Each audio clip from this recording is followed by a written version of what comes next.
www.b11.thai.run ถึง 31 สิงหาคม 2568 มาร่วมกันทำให้การออกกำลังกายเป็นส่วนหนึ่งในชีวิตประจำวันแล้วมาเดินวิ่งปั่นพร้อมกันทั่วประเทศ 2 พฤศจิกายนนี้คนเราเมื่อมาอยู่ร่วมกันเป็นสังคมเป็นประเทศย่อมมีความขัดแย้งเกิดขึ้นบ้างเป็นปกติความสงบสุขของประเทศจึงมิได้เกิดจากการที่ไม่มีความขัดแย้งแต่อยู่ที่เมื่อเกิดความขัดแย้งขึ้นคราวใดก็สามารถคลี่คลายลงได้ด้วยความยุติธรรมพระบรมราโชวาทพระบาทสมเด็จพระเจ้าอยู่หัว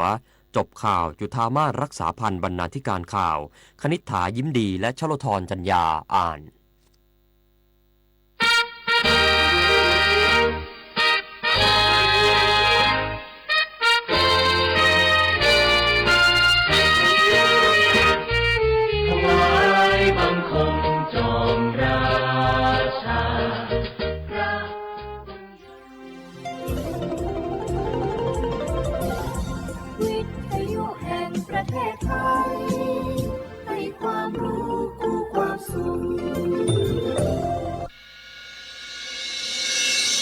สถานีวิทยุกระจายเสียงแห่งประเทศไทยจังหวัดเชียงใหม่ AM 1476 กิโลเฮิรตซ์สถานีวิทยุภาคภาษาชาติพันธุ์แห่งเดียวในประเทศไทยที่มีความทันสมัยเชื่อถือได้สร้างอัตลักษณ์กลุ่มชาติพันธุ์สู่สากล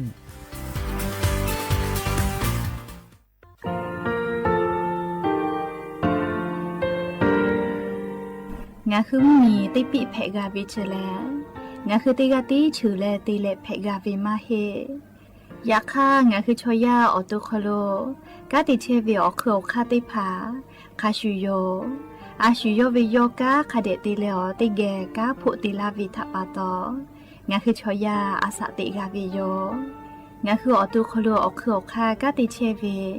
อือเวอีเวมาโกติยาลิเลทอกาอายีอือเวคาชเวเพวิโยอลักวงาคืออตุคลูอคือคากาติยายามาเตียลาวิลโกงาคือชอยาทอกาอาสติมากาวิคาชูงาคือมีติปิเพกาวิเจแลงาคือติมูติสติเพเลอติกาลิเลอาชูโยเวอวูปุตาเวกันติภาคาเสติเกคาเดกากาติเชวิทัปาตองาคือมีติปิจคิเพลากาวิโยเชแลงาคือเทโจโมโคคางาคือมียาถาตอกปิลาตาเวปุระเวติเจเสนีเสหปามัชหปานิหิงาติเจออกขอทามัววิทยาลัยวิชาการศึกษาประสามิตรโกเวออกโลจากเกรทาไทโจโมคุโฮคางาคือมียาถาปิยาลาตาเวตอกติพายโย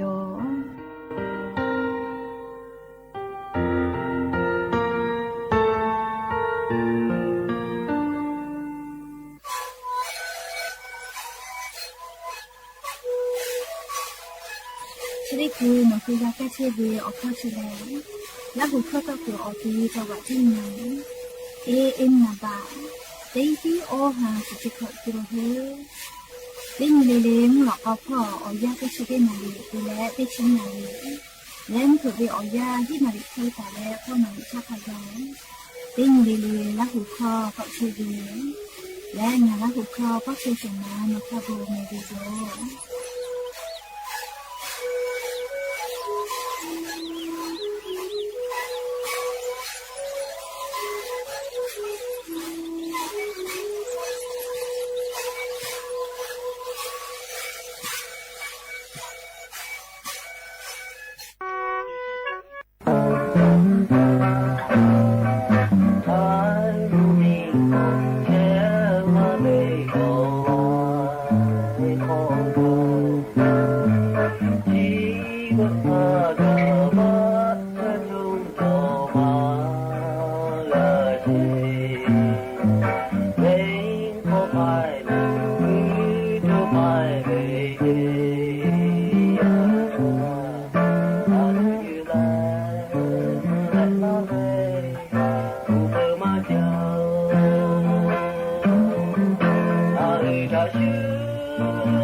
อบูดาจาวิโยอย่าเพิ่งหาติปอทอกาดาจาวิโอยาเชอคโลงาคือติปอโอกามีลาเลอรายกาอบูดาจาคโลอคอกากอกาดาเกเชวิทัปตออลอเปติกาลิเลถาตาอุยอยาวิโอคโลละเซจาเลอรายกาอบูดาจากวิโอคโลหายูลาวิโยแม่หาวิโอวิโอนีละหุยาขะพ่อเชพอโลเชตาเวคาคิเพเชเดนาติกาลิเลทอกาจาเมดอเมแม่ก้าแม่ฮาเลดอซาเชอเลนาเชเรเจวิอยากะเนี่ยคือไทมิโกคโลแลมูยีคือออยาเพวิทัปโตลิติกาลิลิกามูยีเซมาคัสปอตลาเวอานาอากอติพัทาเนี่ยคือตอดาเลปูกากากิตูจาเวดอเวเชเวจอเวเตเจลิลิพอกาสติตาเลอาชุยอตัวยอยากาทะคะแดนหาซานดักอิเสแมและยันยิเวออยาเลชดิซอคโลสปุขอนีสหปาจุไรหาปาคโลยันยิติชนีนีมุนเพวิโยและจะขอนีหินชงาขอสขอหาวิอวิอเนียราหุยาติเผาเตฮาเลเลเวอยาหินาริควายตาและก็นาริทักกายเตฮาเลเลงาคือลาหุคอไรกาอบูดาเจ้าคโลต่อไกเชวิโยวิทยุเรดิโอ AM ติฮิโอฮาสจิขอกิโลเฮิร์สเตไลพองาคือลาหุคอต่อไกเชวิโยเปิดตาเลกานิพอติพอ Facebook Fanpage สวทเชียงใหม่ AM 1476พ่อกะไลฟ์สดติดต่อไกเชียวงาฮือละหุยาขับพ่อซับพ่อจอก็อุพอพอนาและกดไลค์กดแชร์ติแลนี่คือละหุชอเจทาออกาปิดาไกแพวิโยและอย่าเพิ่งหาวิอยาคโลทอกะยูเวลาตาวิอบูจอวิอลอติผ่าไลลอจอตาวิโยออคือเปิดตาและออเลมือทักขะไกติเกเชียและนี่คือละหุชอเจทาออกาปิดาไกเสแม่ก็จะเลยชมโมลาเลอาสากาลาวิทยาธาติชมาติแต่ละก็เลี้ยวหนอเนชกาลุยวิจิก็มาหนอเนกามาเตียวเวนะเรียกว่าเราสักมาจอจิเมลีจ้าเลซาวิติวิลโกนะเลยก็ชมอาสา โมวิกาเลียนิมากาซาเลออตุกาเชซาปุตุอปูเลีชมชเกติพาอาสาติกอคโลดาลาอุลามุลากิตุอปูเลีชมชเกเพวิชติพาติโจเวเลีออคาติพาอยู่เวลาแลอเวียวเนียลาหุยาติพาทาเกามาลากาวิโยอลอติเจเลีชมติพาอบูจอวิจาตุดอตุติพาคาเดจาเจยาเข้าชูจอมาวิอเจแล้วเรียกคาร์โบไฮเดรตก็วิออติผาจายอเจและเรียสาแล้วก็โปรตีนก็วินะจะได้ผาแล้วก็กะสาเรียงาสากะอูติผาแล้วก็จะก็ผาอิชิมาชอจาวิอเจติผาคาเดจาเจเรียเปื่อเลนี่ยาติจอเวออกะคาเดจอเจอีโอเวกาติสวิอคโลเซปอปอยาอยู่ตาและเรียไงวิยาก็จูเวเรียละเซฟุตฟุยาติเวียกาเจลียากติตุวิชริภากะคาเดติเจเลีเชซาจอซาปุตุอโปเซยาติยาลกบุวิอเจติภาจมาก็ชูติภาคาปุยกะจอเกเลติขอติปอลีอตุคโลอานามาจอเวติภากะคาเดจาเตนเชเจอยาติยาลีอายิคาเดติจิเมลีอากาจปีวิชริภาจปีกาลาก็จฮาปิเจจตาติเจลีจยีโลนาลาวิจิเมลีชมติพาเบื่อละก็อากาศกาละก็กะฮาเจลีอากาศสาวิจปีสาวิเชเลในหัวตัวเชซาจอซาเชวิทัปโตลีจปีสาอากาศสาวิเจอากาศมากาจปีมาสาเตียละก็เลเชซาจอซาพอปะฮะจอวิเจลีจะเคยเพปื้อวิลโกมอสลากูเกลูเกเลลีฮะจะเตนเจปุตาเลงายาติยาลีชมอะขอติตาเชเจเรียมุชาติภากาจะเลเปียเจเรียลก็ชอยาชอมุชากุกาลูวิเจสุเจเจติมุชากุลูวิมาเฮลอเมลีชอยากามุชากุอาลูวิเจเรียมุชากาจะเลเชจิแมขอยาติยาเรียนิมาซาตัวโปเรียนิมาคาเดตาเจเรียบูลอลิฟูโกเวไม่กาเรียสมาธิติภาคาเดติเจเรียนิมาซาเลสติจตัวโปสยาติยาดอจอวิอเจติภาติเจเรียจะหุยวิมากว่าชอเกกูเวติภากาติเจฮิยาติยาเรียาวดูติภาเกียวกาเรียนาอุคาเดติเลอชอปะคาเดมือเจชมกาเรียจะกติตาเชโกนาเรียยาเกียวกาเรียนาอุคาเดติเจยากาคอเรียหาดาเปดาเวมือดาเวติภามาลาตัวอโปเรียก็ยาติยาชมเชวิเยติภาลโกเรียขอกาเรียกิซาลาซาตูวตูเรียกาจกาชมอยากติตุสาตุติภาเยติภากากากูวิเจและอเลมือติชยาติยาลโกเตนิมาดอมากาวิอคโลอาสาจาเลปุลโกชอชอเรียชอซาลาโกฟูกาเยเว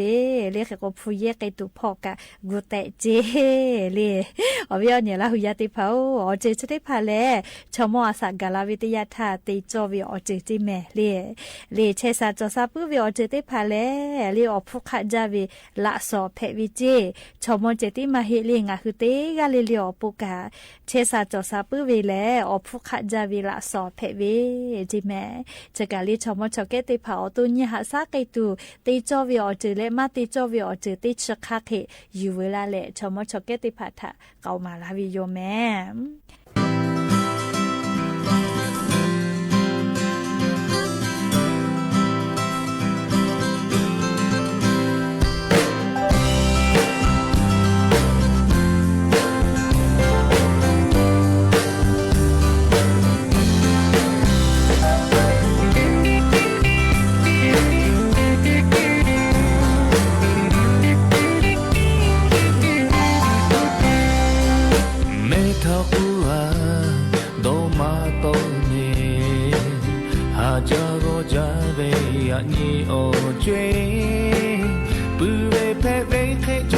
เชริโตเตนิโปเตนิโตมาโคมาโย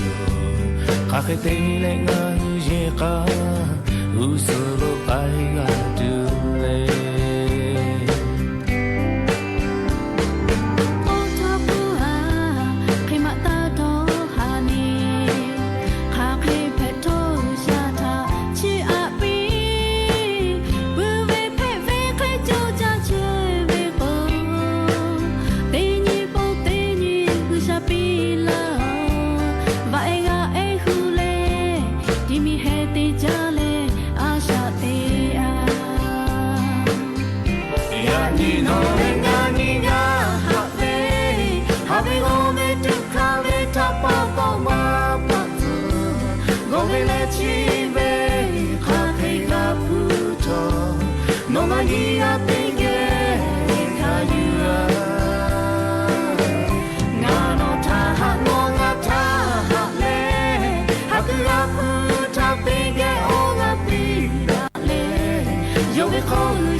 Nganiga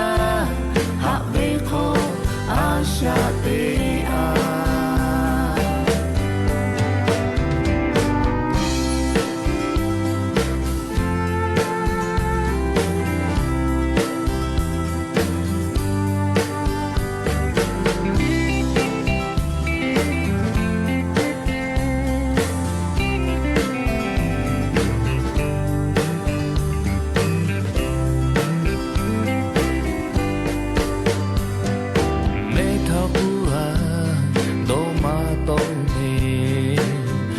Jago jabe ya ni o jwe bu le pe ve khe chu cha che to de ni po de ni to ma ko la yo ka ke de le nga hu ye ka u so lo ai ga du le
ก็จะเลย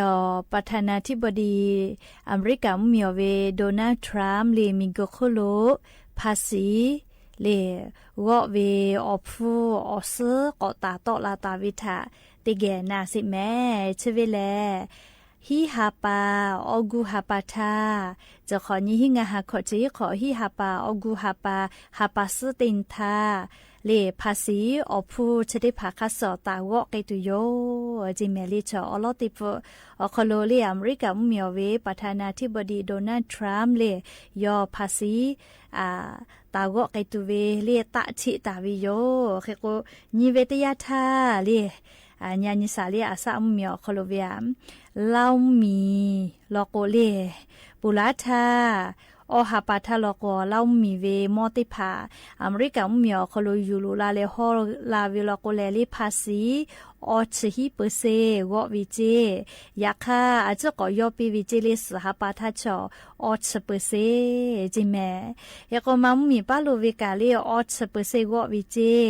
เลคเตเลกัมพูชามีลโกกาเซชขอเปเซเจและงาคือแท้มีลโกปุลาทากาเซชขอเปเซวอกว่าเวนาเลเตปอกอจ้าเลกามาปีมาปาเลเซชขอเปเซเวกอจ้าวอไกตุโยเจบังกราเทมีเซชงาเปเซเชเบียมมีเซชงาเปเซอินโดนีเซียมีเซชนีเปเซบอสเนียฮ เรเซโกวีนาเซชเปเซแอฟริกาใต้พ่อเซชเปเซจาปามีนิชงาเปเซคาซัคสถานมีนิชงาเปเซมาเลเซียมีนิชงาเปเซเกาหลีใต้มีนิชงาเปเซดูนิเซียนิชงาเปเซจิเมเลชแลภาษีเลโดนัลด์ทรัมป์ฮาปาซเตนีฮิฮาปาออกูฮาปานีฮิงาฮาขอจีขอเวอยาวคโลเลียงมีชะได้ผาคโลเวมอติผาอเมริกามีอคโลยูลูลาเลฮอเวตยาทาเลภาษีติผาจะเวคัสกะคือไกตุโยจิแม่งาคือไทยมีกาเลียจุยารัฐบากาเวลาตาเวชะได้ฮาปาคโลกาอเมริกามีอไกแลเลภาษีอลอจะจีหอยเวอคโลกาเลจีดาเลกอลาปึกาเลเฮออปิเข้าลอแม่เลมาปีมาปาเฮลอเมลิภาษีฟติภาเฮกอนิเวตยาทาจาเลก็ก็จาวิแม่เลงาคือแท้มีถาเลภาษีนาเลเซชขอเปเซเจอยาคาชัวเกจาจาเวอลาวมีและเลมัมมีเป้าแล้วก็ออชเปเซวอวิเจโลโลเลชกามิกโคโลไลมีตะกะพ่อกาจากาดอวิพ่อคือเอวิโยเลเกกว่าบริษัทไลกาเลมอเตเลฮอเชวิติภาออลอคือเวเลเขเตะก็เลอเมริกามีชอทะกะคือเวนะเลมาติเลก็กจาตุดอตุมอฟติภาขะตะลากิตุโยเลอลอกภาษีวอคาลาโกมอฟกะกาตะวิโยเลชกาประธานาธิบดีโดนัลด์ทรัมป์เลอเมริกามีอเวมีโกโคโลเวเลอลอติปถาภาษีเลฮิฮาปาสตินทาตาวอไกตุเวเลกุชิตาเวสาตาติภายูเวลาเลงาคือราหุยาติภาทะเกามาลาวิโยแม่และอย่าปึฮาติปอทกาชิลากาลาตุเวอลอสาตาติภาจะไคไมจะดิโยแม่ลุลาเลกากาพนาเลอโอกาปิลาเชเวติกาเลเลกาอบูจาแม่ติกาเลเลซเมกาแม่เชซาจอซาฮาเลดอซาปีอบูจา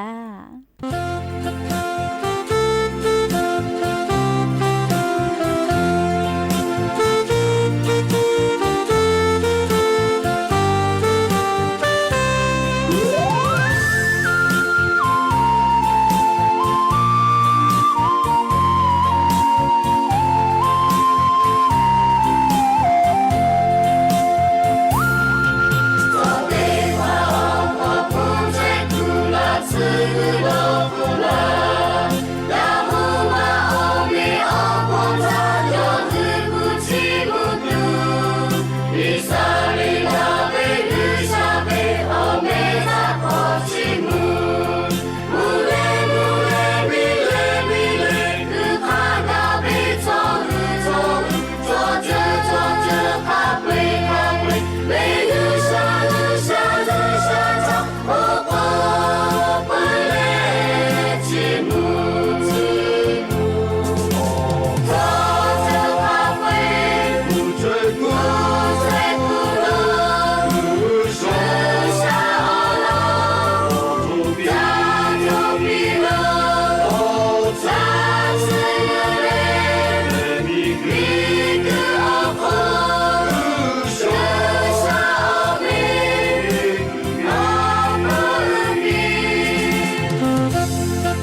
Yamia ga khila yamia ga.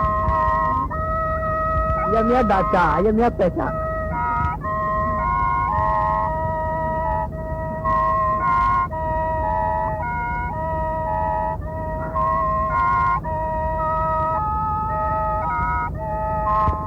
Ya pani mam ya phasa la kha ma ti ti cha pha ma pa yu ye ya pu ne ma la so pu la ya pu ni mam ta bo ma pu si pu pha bu che nghe ma cho lu sa pha kha ma chi na pu ya pu chi ma yo ni che ne ma sa la so so ko na ga ko lam che na tu da ga ko che ga che pa ni du na che ye ma sa la so fa kha ma si ti chi ma ta ne ma la so ti ko yu ko sa ha ti di lo pam cha cha ne ma la hu te chi rin tu ni kha le ma ti je la tu lo me la kho pu kho go ne ma la so te pu bu la o tu na pu ya pu fa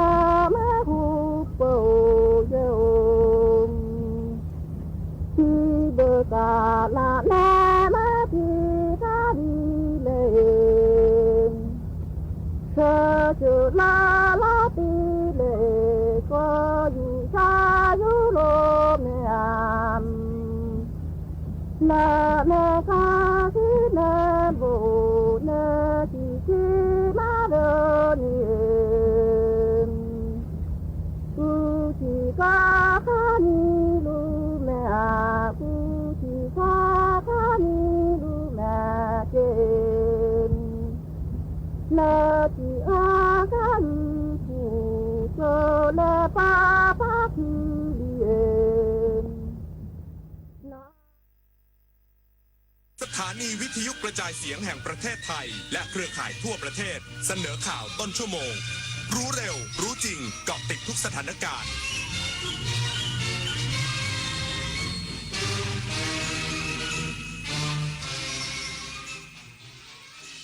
รับฟังข่าวต้นชั่วโมง 21 นาฬิกากับชลธรจันยาครับ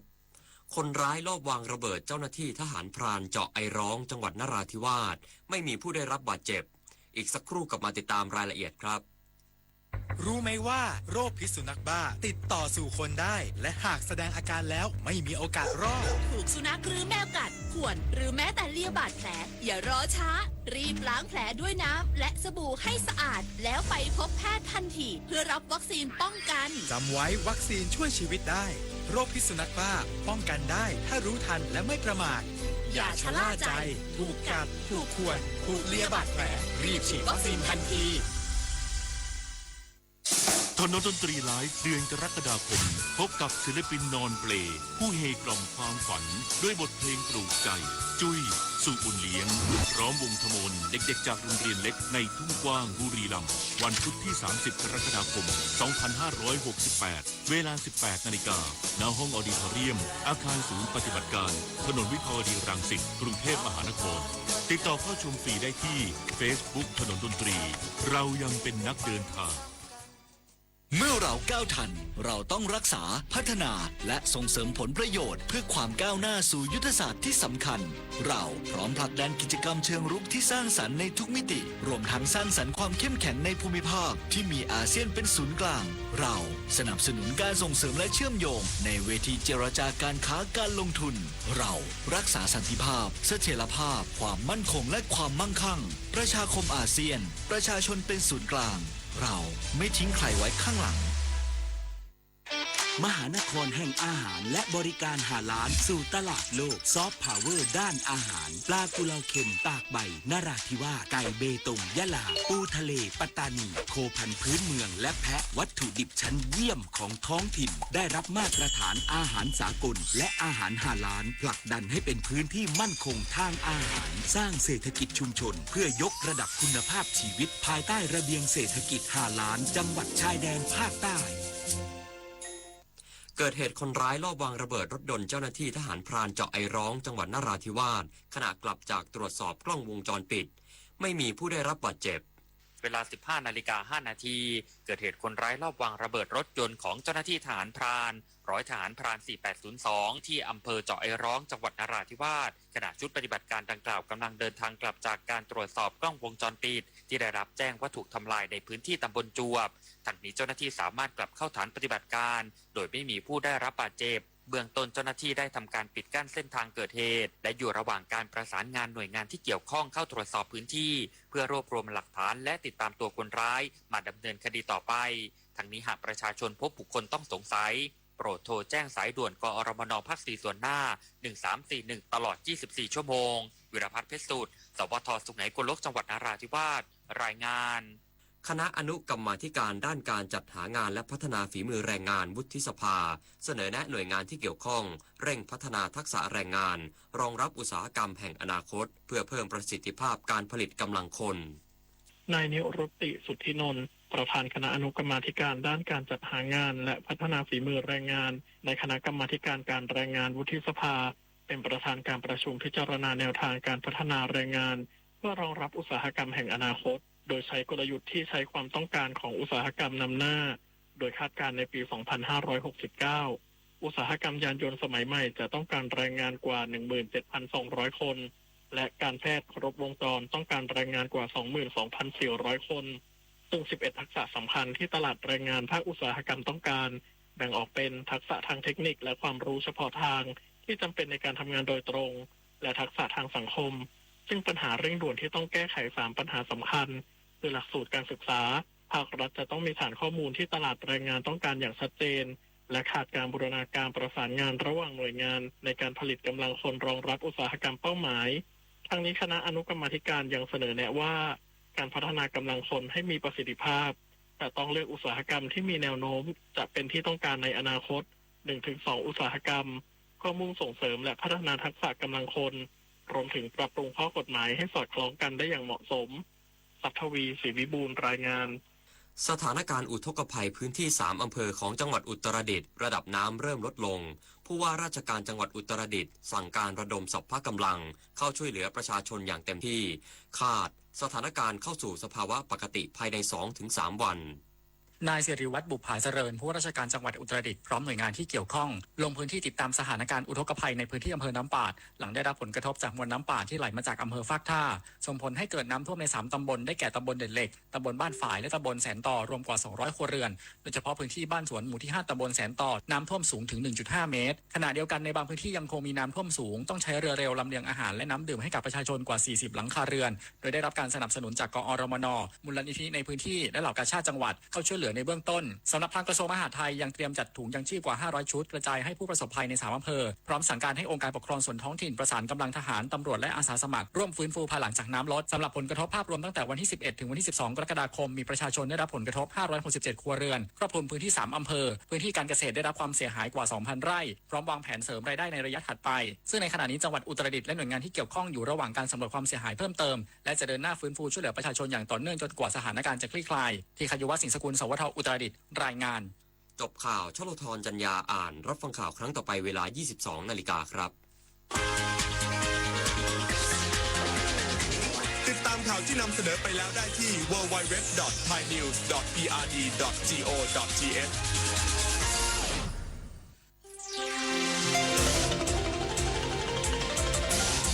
วิทยุแห่งประเทศไทย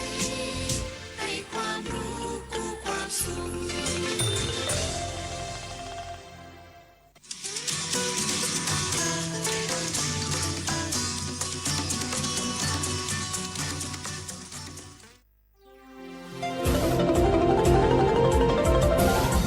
วิทยุแห่งประเทศไทย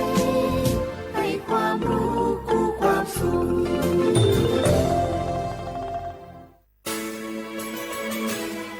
สถานีวิทยุกระจายเสียงแห่งประเทศไทยจังหวัดเชียงใหม่ AM 1476 กิโลเฮิรตซ์สถานีวิทยุภาคภาษาชาติพันธุ์แห่งเดียวในประเทศไทยที่มีความทันสมัยเชื่อถือได้สร้างอัตลักษณ์กลุ่มชาติพันธุ์สู่สากล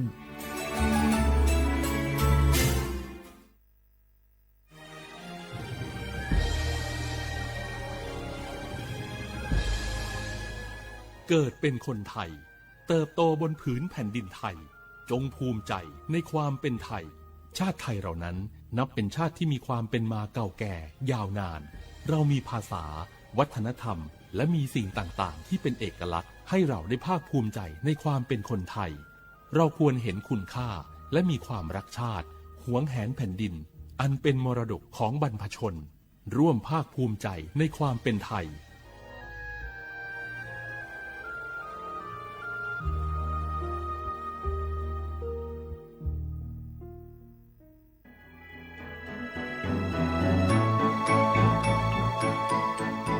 การปกครองระบอบประชาธิปไตยจะมีความมั่นคงก้าวหน้าเพียงใดขึ้นอยู่กับการที่ประชาชนในชาติรู้จักสิทธิเสรีภาพทำหน้าที่ตามความรับผิดชอบและมีคุณธรรม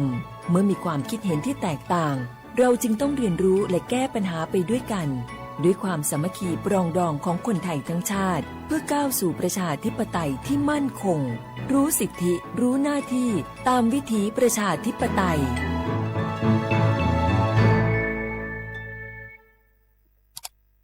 อ้าวแชร์เข้าไปบะอ่านเลยกะแก้วกับผมก็ดูอยู่นี่นะเจนี่มันก็เป็นโลโก้ของหน่วยงานราชการนะนี่เข้าไปตรวจสอบได้ยังว่ามาจากหน่วยงานรัฐแต่ก็ระวังก็เป็นเหยื่อเข้าปลอมเนอะเอาฉะนั้นเลยก็นี่ใจถ้าบัตรตรวจสอบไม่ชัดเจนนะแต่ที่จะได้ประโยชน์กลับส่งผลกระทบสมัยนี่มันหลอกกันง่ายนะหลอกเรื่องการทับซิทนั่นนี่โน่นเพื่อให้เขาไปกรอกข้อมูลส่วนบุคคลแล้วก็เอาข้อมูลเหล่านั้นเนี่ยไปทำธุรกรรมต่างๆหรือแม้แต่หลอกให้คลิกลิงก์สารพัดที่มันจะทำนี่นะถ้าอันโหจะเนี่ยจะได้ดีนี่เจนี่อย่างแรกเนี่ยต้องตรวจสอบข้อมูลให้ชัดเจนจากหน่วยงานรัฐเหตุก่อนข้อ2ต้องมันติดตามข่าวสารเพื่อหูเต่าตันและข้อ3ต้องมีสติไม่ได้เจืออย่างง่ายๆนะเพราะว่าพวกมิจฉาชีพมันจะใจความเจือความศรัทธาความโลภและก็ความกลัวมาหลอกคนทำให้หลายคนน่ะตกเป็นเหยื่อเฮาก็ต้องเป็นส่วนหนึ่งในการตกเป็นเหยื่อหรือแชร์ข้อความอันเป็นเท็จบางอันเนี่ยเฮาก็จะมีความผิดใดอยู่ดิมว่าดีหาเรื่องติดคุกแล้วแก้วนี่นะขอโทษครับเจรู้เท่าทันป้องกันการตกเป็นเหยื่อจากแก๊งหลอกลวงปรารถนาดีจากสำนักงานประชาสัมพันธ์ที่3กรมประชาสัมพันธ์ค่ะฮัลโหลสวัสดีครับพี่น้องอายุนี้เดือขยาวโฆษณาไกกะกอสถานีวิทยุกระจายเสียงแห่งประเทศไทยจังหวัดเชียงใหม่พบปานเนอบีเคฮอมอนาแอออนเหลียนเมเจสถานีวิทยุกระจายเสียงแห่งประเทศไทยเฮนาอย่าซิมก้อนบีดูอย่าล่อนแต่ช่วงหางละหาเช่กับปจาการเนอดูพ่ออีสอนนี่กามาเล่าเนกามองขากากาอีกุญญาอายุเนียวโฆษณาบีเกหมอญาแลนึงมาอ้อนานากาไงเหลียวเนไงชนยังอายุเนียวนากาสังโบนาก่อนนี่จำยองาซุงมีสีโกจำยอโกเย่และงาเดใจที่โบนาก่อนนี่จำยอเวนี่โกเย่งาสีเวและงายีเนียว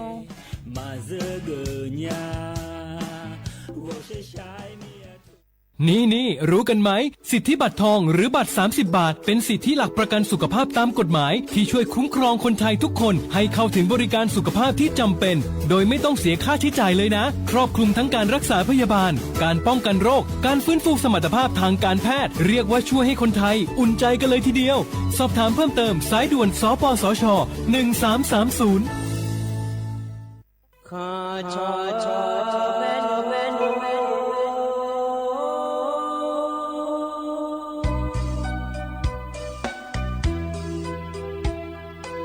你找不灵啊，到我土呀卡不，让你怎么灵啊，到我草呀卡不，草怕嘛是找茶路那一不。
อุจิพออุดุธรรมะเด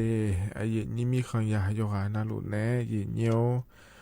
ยุมจิกล้อยมีนาลุทอนจัวลอยไอเยนี่โยหานาลุแนพยาทอนจัวเมียเดเยเนียวอุจิปากระดูล้อเฮกาเมียวม่วนตูแนไอเยนี่ระยะทอนจัวเฮยามนานาลีโวลาแนนาลีเชลังกะนี่แม่เยญ่าล้อยุมจินะจอนเจอ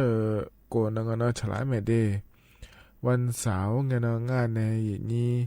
เธอไม่แน่ล้อยุมจีนะงานแหนอายุเชื่อเหมือนแหนที่คอโลเอจะดามาอย่างเดียวจะร่างเงอุศอายามนาลีเย่ลาที่เกือเนนาลีวัวหลังกันนี่แลงานแหนที่คอโลอยาทนจ่วยมาหาอย่างนี้ล้ออีน่าจนเลยเจอกดงานกล้ามีแน่ล้ออย่างเดียวอุศอปานาล้อนาลีเย่ลาแนเย่ลาที่เกินกันนี่นารัฐบาลปารัฐบาลก็ก่อเย่เนียวจากการแอกากะรอเย่เนียวมาข้อปัญญาหน้าหาดาวด้วยเย่เนียวถึงมีแต่เราอายามข้าจะเล่าหรือว่านาลีเย่ลาที่เกินในนาลีกูหลังกันนี้งานนี้ที่เขาเราจะถอนจุมาเดเย่เนียวเดนายยิ้มจิกที่เขาหลวแล้วพระเจ้าดามาเย่เนียให้ยามนาลีกูหลังเนี่ยนาลีเชหลังกันนี้เราเลยเย่เนียวมีงานนะคนเนี่ยอีนั่งกันนี้รอเย่เนียวกายามได้เนี่ยยุ่มเฮียามเราค่อยนั่งก่อนนะอายามเราค่อยชาลาเนี่ยนะเนี่ยนะฮะจอดูเราสุดท้ายแล้วที่เขาจะดามาดี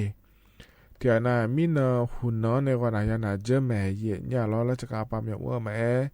เอกชนไปมีมั่วแม่เราเย่เนี่ยจิมีในงานแล้วก็น่าเจอละไงมีเนาะเขาในหุ่นเนาะเราอันนั้นเช่เขาในเชติแล้วคนในเพศอันนั้นคืออันนั้นชาลาเย่เนี่ยเรา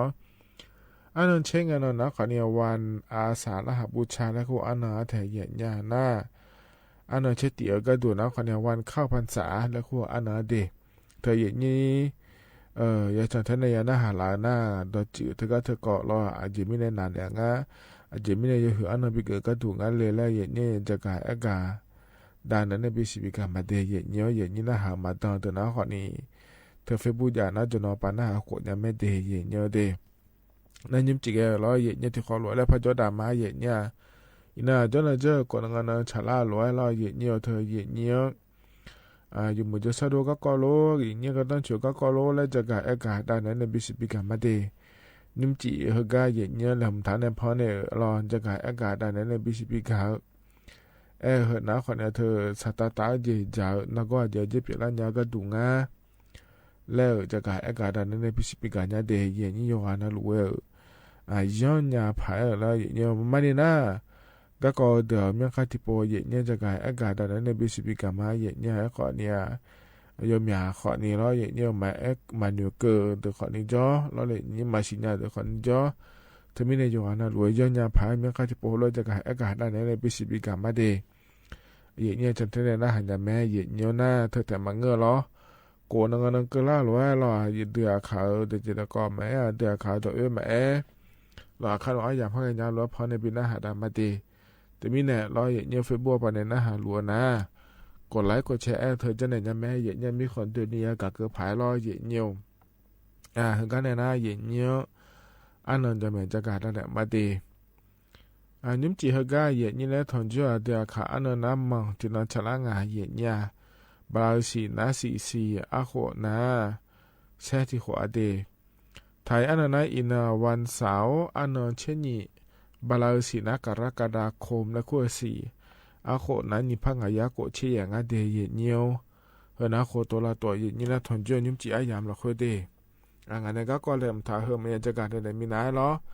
ต่อชาติยุ่มแล้วนะหาดามาเยเนียวยังมากับพันในบินหาดาต่อชาติก็ยุ่มนาล้อเยเนียวและอีเมียเดดาวเมาเดปวดพามาเดบ้าตาทะเลราเดและชาต่อช่างงานเยเนียวเดที่ขอร้อยนะหาบยอดามา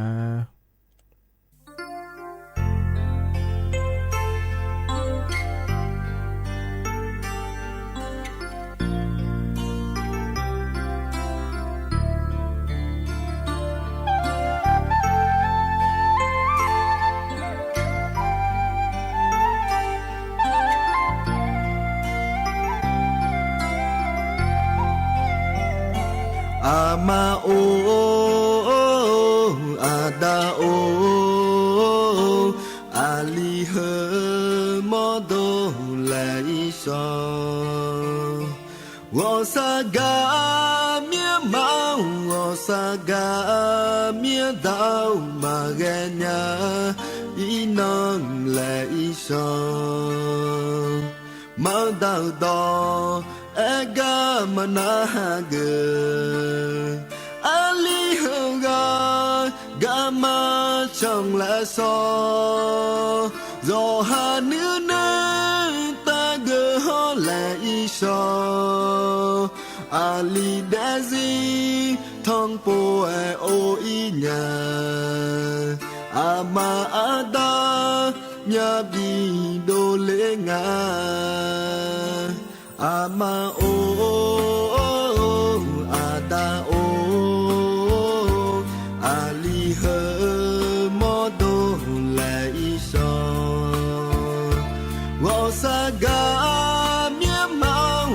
Saga mía đau mà ghe nhà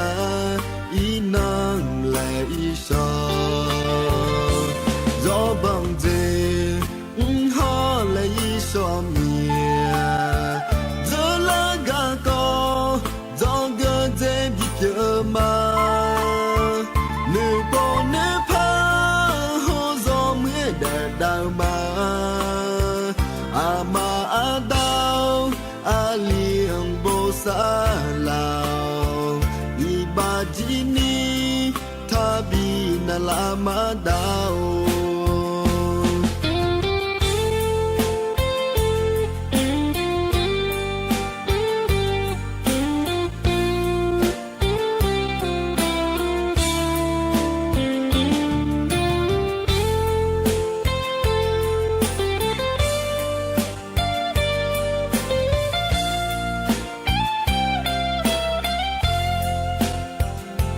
ama o ada o ali he modo lai so wo saga mie mau wo saga mie dau maganya inang lai so ma dau do aga managa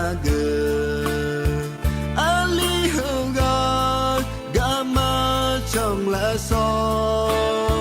do hà nữ nơi ta gỡ ho lại so ali đã gì thông po e o i nhà ama ada nhà bi đô lê nga ama o ada o ali hơ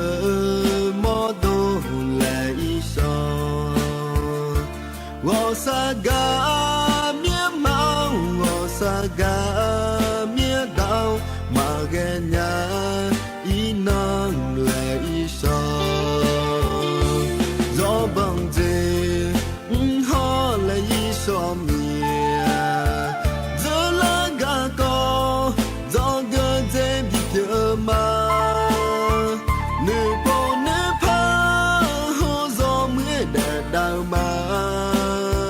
ama adau aliang bosa lao ibajini tabi na lama dao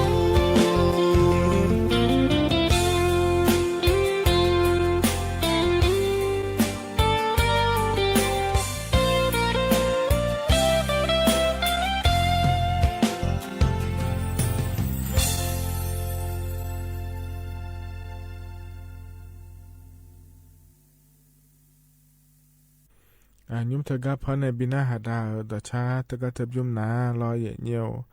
giờ mười leo cái đợt cha mẹ để dễ nhiều để thơ nè đợt cha ná khỏi nè lo dễ nhiều để ý miễn để đám máu để ba ta thành là để giờ lang nghèo lo dễ nhiều để bộ để pha mà để lấy cha đợt cha ngà dễ nhiều rồi anh lụi na biểu tu lo dễ nhiều hay cái chỗ nào ba lao này na hạt la ở dễ nhiều rồi anh lụi tu thầm mà để rồi cho nó lụi chân thế này na hạt lao lụi mà kho pa này mẹ Facebook pa này na hạt mẹ na hạt nhà mẹ dễ nhiều lo mà kho pa này na hạt cái đủ na con này AM ที่พายาสิเชกกิโลเฮิรตซ์ปานเนเยเนียวนำเฟบปานเนนะหากระดูนะเฟบสถานีเหมียวมูดูชมยานาสวทจุดเชียงใหม่ AM 1476กิโลเฮิรตซ์ถลอยเมเดเยเนียวเดที่ขอว่าเจ้าดามาเยเนียวเฮกันเนนะรอเยเนียวเยเนียกาต้องเชื่อก็รอยองพากก็จะกะเอกาดานในบิสิบิกามาเยเนียรออินุมันก็จะกะเอกาดานในเอหนะขอเนี่ยเธอดอเยเนียชอโซเดียมแล้วคงอาจจะดอกะเอเกิงไงรอเยเนียวโซเดียมแล้วเกินนะขอเนี่ยมาเนี่ยเกินนะลอสอาเดอละคุยเลยมีอาสิเนี่ยแม่โซเดียมเอหนะเดไอ้ข้อนี้เยเนี่ยมาไม่นี่นะโซเดียมไม่เฮอสัตว์ละคนสัตว์ตายเจแต่มันก็ง่ายอย่างเงี้ยเธอดีหัวยืนแต่ก็ต้องเอาอย่างนั้นรถสัตว์ตายเจก็ง่ายชั่วโลกข้อนี้ง่ายเจเยเนี่ยน้ำป่าเธอรอเยซีอิ๊วแล้วคุ้งอะไรเยเนี่ยซอสแล้วขั้วเธอง่ายเลยเนี่ยเจน่ารู้เหรอโซเดียมแล้วขั้วเธออันเนี่ยอาเจจะเจน่าช่วยอย่างเดลายาเดแล้วตัวก็ง่ายแท้เยเนี่ยเธอมีเนี่ยมอจก็อินเนี่ยรอเยเนี่ยอยู่ห้องมาดูเดี๋ยวตัวก็เกินหน้าหมออย่าจนเรารู้เนี่ยละแม่เนี่ยล้อสตาร์เจตาถ้าจ่าเดแล้วงานเทียเนี่ยสตาร์เจตาจานะล้อนักก็เปลี่ยนร้านยาเดแล้วเราเลยเนี่ยความดังหุ่มมาเปลี่ยนเดิมไม่งั้นเจล้อเนี่ยหมอเธออย่าจนเรารู้เนี่ยละแม่ล้อสตาร์เจตาถ้าจ่าเดโซเดียมยาเธอเจถ้าจ่าเดแล้วก็แม่เทียเนี่ยล้อเนี่ยโซกาโซเดียมแล้วคู่ก็เงยเสียงกันล้อเนี่ยสะเดอแต่มาเงินน้ำป่าอย่าจะรู้ที่อันน่ะล้อสัจจิที่ปลูจากาลออาเดก็ดอชโลก็ดอเฮอดอนอักเดียคายเมียนี่ฮโลดอแม่อะฮูบานาลอในอยู่ว่าเธอแต่มันก็ง่ายเนียวสะเดชโลแต่มันก็น้าปาก็ดอซีอิ๊วก็ดอลอซอสหอยแล้วคั่วเธอขอนี่ดอเนี่ยบิคือลากระดูเดแล้วรอเนียวดอดเนี่ยกันเนี่ยอาจจะถ้าดอเจจิแต่ชานี่แต่คือลานี่แต่ดอเดแล้วงาเถเนี่ยนี่เธอเนี่ยฮโลอยู่ห้ามันเดียวเกินเนี่ยอยู่ดอนาลูฮาดอกมอดอจานะนักก็ยังมีจิเปล่ายังงาเจเดเยเนียเดอาเจเจนักก็เปล่ายังงาแล้วงาก็จะกะเอกาดานยาเนี่ยญาเดเยเนียวอันเดแบบนะขอเนี่ยอาการบวมน้ำแล้วคงอาเทเนี่ยอยู่ผู้ลาเจเยเนี่ยชออยู่หามาดูอีจูอาเจอันเจอ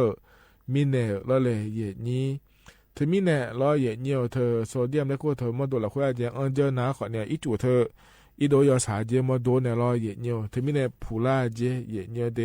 นะผู้ลานะขอนี่มีเจนะก็พัฒนาทลายยังไงเยเนี่ยรอนือมานะก็มาก็เสียนะก็มาเดเยเนียวเดที่อันนั้นชั่วๆแล้วก็มังอีจู่เธออาเจอันเจมิเนผู้ลารอเยเนียวคือลาเดเยเนียวเดนะเธอแต่มังเยเนี่ยรอใจนะก็ที่หัวก็ดูนะขอนี่โรคหลอดเลือดสมองและกูงาเทเยเนี่ยรอเฮก็หูขอนี่เป็นยาเจเดเยเนียวก็เจนักก็งาเลนักก็สกัดสิข้างด้วยนัวเจ้านักก็ทำงานแทเยเนี่ยเราเฮก็เจนักก็ขอนี่เป็นยาเจเราเนี่ยเธอเส้นเลือดอุดตันเราอุดตันนั่นตัวนักขอเนี่ยเชื้อเลือดเราเนี่ยนั่นเธอแต่มันก็เส้นเลือดแต่เราสิจ่าเธอชอบไปขอนี่เป็นยาเดแล้วตัวเกิดงานแทเยเนี่ยเรานั่นเธอแต่มันก็เราเนี่ยนักก็จะที่หัวก็ตัวนักขอนี่โรคหัวใจเจเนี่ยนึกมานักก็รอโซเดียมไม่กลัวเธอมั้ยนี่จะจารานะนึกมาขอเนี่ยเดลยังงาเจเนี่ยเจมินงาแล้วก็น่ะถ้าก็อุดด้วยนัวสิข้างร้อยแล้วเนี่ยนึกมาสิข้างเธอแล้วเลยนี่เธอยังมือพัมมาชนยันนี่เป็นงาเจเนี่ยถ้าก็ช่วยเดียชุมเนี่ยจะยาวมินเนี่ยแล้วเลยนี่เธอมินเนี่ยรอนึกมานักก็ขอเนี่ยเป็นยังงาเดแล้วตัวก็งาแทเนี่ยเดอันนั้นใจนักก็ถิ่มแล้วเหรอหมออยู่จนน่ะรู้แล้วความดันโลหิตสูงและคงอาจจะเหี่ยวเฮนะขอเนี่ยเธออยู่หามาดูอีช่วงอันนี้เกิดแล้วเหี่ยวอีจูอาเจหยาเจอมีเราโซเดียมและคั่วเธออีจูมาอีจูปลาสังอีจูมาบีอีโดพอเรานี่อีโดปลามาดูในอีโดปลาสังเดเหี่ยวเดเธอมีเนี่ยเรานี่มาดูละคั่วอีจูยามยานี่นะขอในความดันเธอโกลาหยาเจเนี่ยแล้วนักความดันโกลานะขอในช่วงอันนี้เกิดแล้วนึกมานักก็เป็นยาแล้วเธอด้วยนัวสิข้อนักก็ขอนี่เป็นยาแต่ความดันเปลี่ยนล้านยาเดเหี่ยวเดนั่นเธอแต่มังใจนักก็ที่เจอก็ดูนักขอในโรคกระเพาะและคงอาเทเยเนี่ยหรอหมอปานี่แบบชอเชลชอเชลาหอยาเจเนี่ยแล้วเธอก็ตาเจตาเธอจานะเลยเนี่ยโรคกระเพาะเปลี่ยนล้านยาเดแล้วเลยเนี่ยเธอก็เนี่ยนี่ที่อานาเธอเนี่ยพอปาเช่หุ่มมาล้วนแล้วเดือเธออาจจะเจอหนาเราเลยนี่อับเบี้ยหุ่มมาขอนี้เงอเขาอย่าย้อนหรือจะย้อนแต่เธอรอโรคอาหารโรคกระเพาะเธอเปลี่ยนแล้วขอนี้ อย่ามองอาจจะเดเยเนเดเพื่อแต่มาเงยเยเนนักก็ใจที่หัวก็ดูนะขอนี่ก็เสียนักก็เยเนี่ยอาจจะมีงานแล้วก็น่าสตาเยตาเธอจานาลก็สีเธอนาลช่วยมาดูละคนเธอจะดูมาก็ต้องช่วยเดเยเนเดเดือมาดูละคนอาจจะมาเมื่อเดือแล้วจะไปยังไงจีบาหุมาโลแล้วดอนรอสตาเยตาหุมาโลแล้วจางนะเธอก็มาดูละบัวก็ดูเลยแล้วงานเธอเยเนี่ยแล้วเธอก็เสียไปในชิบูงานเธอเยเนี่ยเดในจุดปีในปีโดยงานเธอไอ้คนเนี่ยสตาเยตาเธอจานะก็สีเธอเนี่ยมาก็มั่มช่วงอาจจะเยเนี่ยแล้วก็มั่มช่วงในปีละนะเห็นนักก็ปีละเนี่ยเบอร์เยเนี่ยถึงมีเนี่ยสตาอาจจะตาจ่าเธอแล้วเยเนี่ยก็เสียคนนี้เดินเล่นเนี่ยก็เสียนักก็คนเนี่ยปีละเนี่ยงานเดแล้วงานเยเนี่ยถ้าใส่เยอะนักก็ใจที่หัวก็ดูนะแล้วเยเนี่ยเฮก็หุ่มนะชายอยู่เธอพูดแล้วยังไงเจเยเนี่ยแล้วชายอยู่เธอพูดแล้วเนี่ยเธอหน้าขอเนี่ยแล้วอีสุหุ่มมาชัวร์ไปอยู่แบบนี้สุดเลยเจเยเนี่ยเธอเนี่ยโซเดียมในขวดเธอมาดูเจมีเจนะแล้วเนี่ยนัดกันเนี่ยชายอยู่ฉลามเบอร์เยเนี่ยเดชายอยู่หุ่มมานะว่าชอบแคลเซียมในขวดเธอยังไงเยเนี่ยแคลเซียมเธอแล้วเยเนี่ยอีสุชัวร์ไปในดูเจเยเนี่ยที่มีเนี่ยชายอยู่เธอก็อันนี้แล้วโพล่าเนี่ยเราจอยยางงานเนี่ยอย่างนี้ยกให้ที่ลมแบบนี้เราเนี่ยโพล่าหน้ามามือนี่ปีบอลเราเลยอย่างนี้ถึงมีเนี่ยเยอะมีอะไรนะก็ยังง่ายอย่างเงี้ยถ้าตาเยอะตาเธอจ่ากันเนี่ยเปียกล่านักก็เดียเนี่ยเดียหมอเนี่ยรวยเขาจะชอนแท้อย่างเงี้ยหรอเดี๋ยวน่ะมือเดือดน่ะมาดอมือเจไม่เจอย่างเงี้ยหรอปูเนี่ยจ่าล้วนแล้วดอมนะคนนี้เจ้าน่ะอยู่เขามาดอมาเดือดล่านี่แต่รอเนี่ยตัวว่าจนในจ่าเดแล้วอย่างนี้อยู่นะลูกเอ๋ยย้อนยาพายเดแล้วจะกะอากาได้ไหนในบิสิบิกาเลเดยเนียวเดก็นานเนี่ยตัวชัดทิบยุ่มแล้วนะหาเบียดามาเหี่ยร้อนยุ่มกับพ่อในปีนะหาดาเฮนะหน่วยมอนยาและชาต่อชาเดก็บิมนะหาดากันนะคนเนี่ยข้าโนอาเดือคาเดือดกว่าเดือคาต่อแล้วปีนะหาดามาเหี่ยวที่ขอรู้นะหาเบียดามา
เธอน่าจะใช่เยี่ยมพอในบินาหาดาล้อเยี่ยมเนมอนยาและงาเดนะครับเดี๋ยวดูล้อเยี่ยมเห็นกันเลยนะก่อนนั้นก็ล่าหลัวล้อเยี่ยมเดือขาก็ก่อพอในบินาหาดาญาเดนุ่มเจ๋อก็เชื่อว่าในพอในบินาหาดาคนนั้นคนเนี่ยบอสเบียนในล้อจากาก็ก่อจางถาญาเยี่ยมเจและจางถาญาเลยและบอในจางถาก็ที่คนล้วนนะหาดามาเยี่ยมอินาดูนะคนนี้อับบอจีเล่คุยเล่บอนอชมยาเนี่ย ชมยาเบเจกุลีงาตาจงซาเลซับเบเลยงาซับเบเลยซับเบเลยอันจีพูดในแล้วบองาปากกาขาเนี่ยปากกาขาอำเภอเมืองจังหวัดเชียงรายเองตำบลนะตำบลแม่กวาตำบลแม่กอล่ะหมู่สี่ล้อก็จะอยู่เกินเนี่ยล้วนยังไงเลยจะแล้วหองามันนี่มั่วอ่ะแล้วหอนี่ยูสิเทสงโคโคล่างาลาเพียบอจีเนี่ยเพียบอจีจุนเลยดอกขอนี่ที่ก็มาจะยังงาเลยก็กระหึ่มยาเลยญี่ปุ่นกระหึ่มยาเลยญี่ปุ่นวันนี้ย้อนเลยไอ้มังงาล้อว่าจีคือรู้ยังไงแต่แล้วมันตุ้งเนี่ยดอกทั่วเลยจะกับปนน้องเขามาจะมีน้องข้างเงินล้มมันไม่จีนังงาล้อดอกตีนังงาเลยน่าจะแล้วไอ้ติดเต้ไม่เอามาจืดจำได้ก็อ๋ออินาก็เกินได้จังไงเรียกเลยมีอะไรมาล้ออยู่กันน่าลูจอกมอนังอะไรน่าจะกับตัวน่าหาเนี่ยอยู่กันน่าลูงาได้ตัวงาได้เพียบว่าจะมาสิญญาละอาเบมีขังจอมีงานี่พออาเบมีขังจอเนี่ยอาเพียบเนี่ยทายาตัวขอมังอาล้ออาเพียบเนี่ยทายาตัวขออาเบมีขังจอเนี่ย目前侬下个我那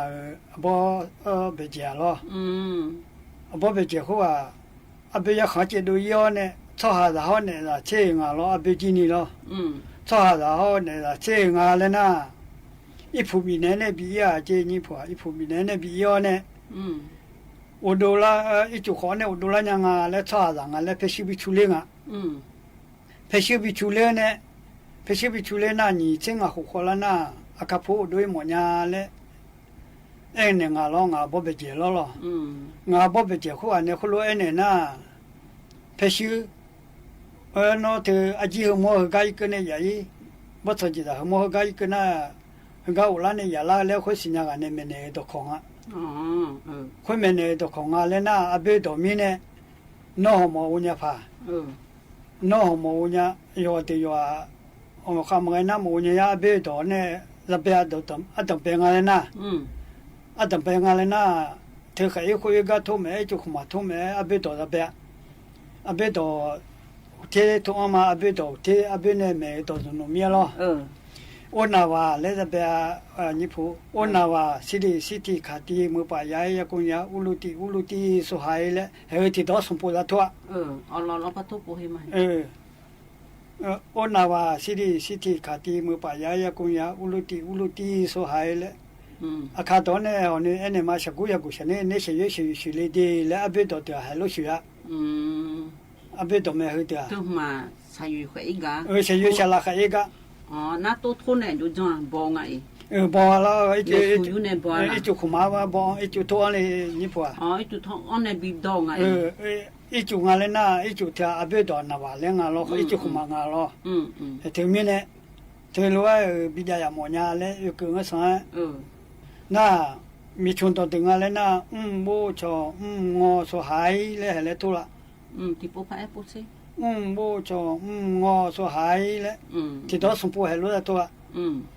ใช่อยู่กับอีกไงใช่อยู่ใช่ละอันทุอันเนี่ยบิดเอาไอ้จุทุเนี่ยบิดเอามาอายุเลยก็กับอีกเลยมาบอกไหมล่ะกับอีกเลยอยู่คุยทุกงานเลยก็ทุกงานเลยคุยทุกเนี่ย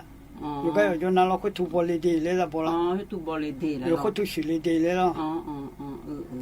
น่าขัดตัวถึงอะไรน่าขัดตัวอุยเสียสักสิ่งดีสักสภาพเชื่อมสักสมาชิกเลยมาเดเบสสักสิ่งมาเดเบสสภาพชิลีดีเลยสุขนั่นแต่คุชินั่นตัวจว่าชิลีดีเลยก็จูฟิฟิเชียนจูฟิมาเชียนเนี่ยเบจสิ่งเอาเมื่อชิลีดีเลยเจด้าเชียจุดสักสิ่งเอาก็สิ่งเชียนเนี่ยจะพูดสิ่งเอาจะได้ชิลีดีเลยจูสิ่งเอาจะขังจูต้องเชียนสับตุฟิเชียนบินาชิลีดีเลยแล้วจะชิละสักกูอยากกูเชียนเนี่ยเชียชิลีดีเลยอ่ะคือใครน่ะคือตัวสุนัขดูอะไรใครน่ะตัวสุนัขดูโนสุนัขคนดีเลยอ่ะก็ใครน่ะก็คนรู้ดูดีเลยจะเชียนนี่ปัว看到这些学的呢，这些学的路子们，那几年学过也过些年，那些学的来没有可能的来的没的。和第个都那是有个一个。是有个一个，我那洗了的等下来那，我也等下上的，也等下上的，是什么的，是什么的，嘛的别上的，嘛的别什么的呢？之后那咱过去弄到这个的了，学过也过些越的了，那的。没有可能人家的来的没，一九年的没了。那个一九年讲。一九一少了。一九他就。那不一普多呢，那不是欧干么东西嘛，少一普啊。啊，偏不呢，投入也没投入努力。投入嘛。那不是俺有时候那个人啊。那不是俺有时候那个人了。那对了，你用什么节目啊呢？nó sẽ dùng mình cái nó cái cho cái hàng tu cái nhà mà ngã thọ sáng này tu là na tu tết rồi mà như phố mình tu tết rồi有个有叫呢有几么那个啥个nhà嘞thì bố thuốc khăn này là xe na cái cho này nó cho cái nghề là để thu nhận lại nó thọ là sao mà khai chỉ thán này chủ cái chỉ thán này ngã mà đi lên em không cái này chỉ thán này tu tết rồi mà ngâu bà phía bên này rồi ngã phía bên cho cái na cái nghe thế xí lông mà là chỉ nhà họ mà là na nè người ta mà một chỗ cái này cái liên à thằng liên à không biết này nhua thọ là sao giá này người chọn nhà mình này họ cái này dùng đi tôi na ai ở gì ở anh này nó có con chẳng người gái thua của mình con chẳng người gái thua ngay lên na thế chế chẳng người gái lên mà thua bỏ đi như phố đi mỗi người bé giàu lên mấy người là nhà chế lên cái cái gì mấy người bị khai đi lên ít chút tập bồi dưỡng sản bị cái lo lên ai ở trong nhà anh chỉ mấy như phố thì có phải bốn này ở lo mỗi người bé giàu lên mấy người là nhà chế lên mấy người bé giàu mấy người bị khai đi lên ít chút tập bồi dưỡng sản bị cái lo lên abu nào nó chỉ phi lên à lo anh nào quan tâm luôn cái gì lên trong nhà anh chỉ là trong nhà anh này na ít chút có bốn này thu này ít chút bốn này thu na cái mấy anh ấy gì mà na nó ngã cái chỗ này ngã có người nhà thì anh ngã ít chỗ đó nói ít chỗ ngã ít chỗ thán này ở đi thôn này nó này thôn anh ngã đó ngã rồi có người gà chỗ cá hang ngã ít chỗ ngâm nha nó là bữa mới cho cá thốt cá nó mà là bữa mới cho cá thốt cá nó thốt nó mà sẽ dùng người cá thô hơn là gì mẹ hơn là dùng nào người cá giờ dùng nào người cá có chồng nó có gì là mà thốt bò anh có này na anh gì xí hả? Nó thì nó na một na nó em này một nhà lấy bây giờ một nhà lấy nữ gì lo nụ mà nụ thế này cái nghe ông rồi cho này ở mừng á đúng không thì mình trả cái thu họ này số chuyện mình hả giờ ra mình làm như vậy đấy số chuyện mình hả giờ ra mình làm như vậy đấy mấy thứ của bên này nhà đấy abu na bu long cho phía ali na wa cho nó hả giờ ra đấy thì đó xong phụ hệ thu na mình như phụ mình trả làm cái mình trả làm cái lo dùng hàng nào cái nhà mình đó mà nhà lấy nhà thì nhà lấy số chuyện mình hả giờ ra mình làm như vậy số chuyện mình hả giờ ra mình làm như vậy đấy mấy thứ của bên này nhà thì lấy bao nhiêu cái u ban này phi ban này hung mà mấy thay ya thôi mấy thay mấy thôi rồi nó thế anh ấy gì hả有几用啊嘞，有几用啊嘞那，特牛，那米不拉塞个那米洗个头啊，那米洗个头哈呢，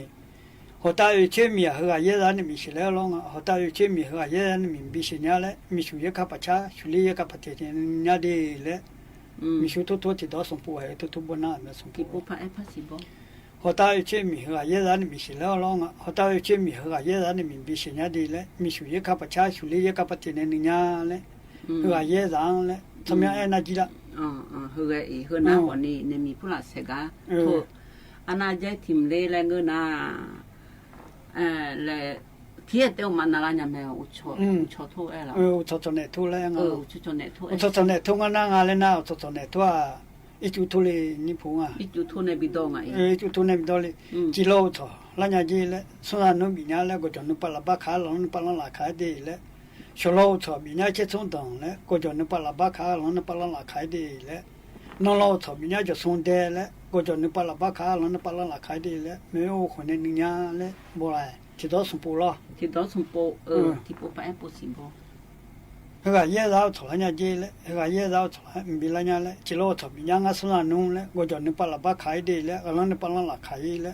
số lâu thọ chết xuống đồng bị nhá ngã đấy, cô cho nó bắt là bắt khá nó bắt là khai đi đấy. nó lo cho cho xuống đây bị nhá đấy, gọi cho nó bắt là bắt khá nó bắt là khai đấy, tu là. Cái nào có na cái trong nhóm mẹ của mẹ là. Na cái trong em, na cái trong em là gì? Na cái trong em là gì mẹ? Cái nào trong mẹ. Thế nào còn nhà bố cái cái này chẳng lẽ mẹ để nhiều để, nhiều phần này bị na hạt mà nhà giờ hạt các cọ lo nhiều. cái này na giảm hay chỉ là hơi nhiều ai chắc cái phần này bị na hạt đại mà để nhiều để nhưng chỉ cái phần này bị na hạt đại hơn na ado aja so ha gu này ngay nhiều lo ai giảm hay chỉ là lúa phong bị na hạt đại này ai giảm chia na vậy mà để nhiều để từ này khăn nước sỏi cái đồ na khoan này họ áp này thằng chuyên là cho nó chơi cái nó thì khó lúa lại phát thằng chuyên là mà để gọi mà lo đủ thầm mà ta xem ya mưa ô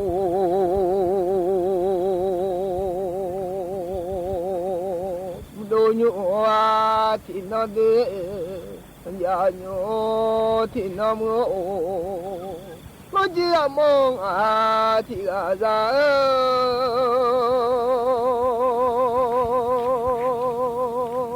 mới cho xóa thì đã có đến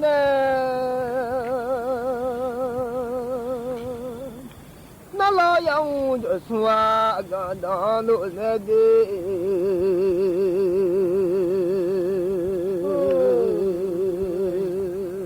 ô bố mày yêu xuân đua cha yêu mà xuân như là nhà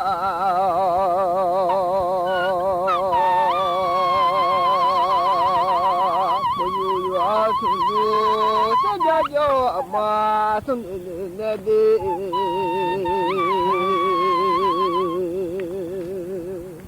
ni bao ni mưa le ya de ma nga du bao ni mưa ya le du ma nga nya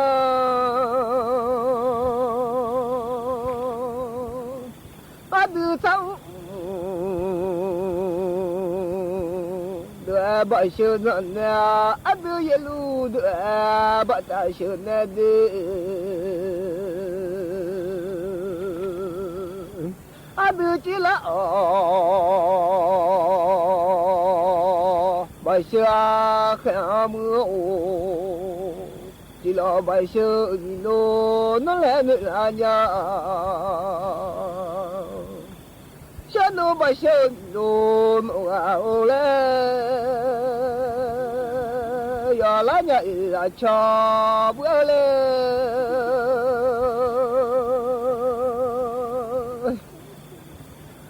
o sha sha ya u lo ba mu ti phu ju cho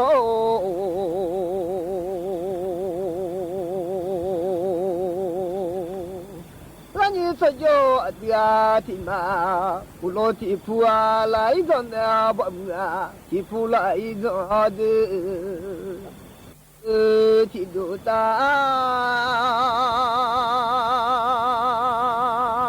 都地个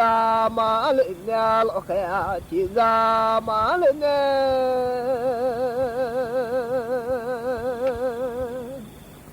毛松下马路，有啊了我，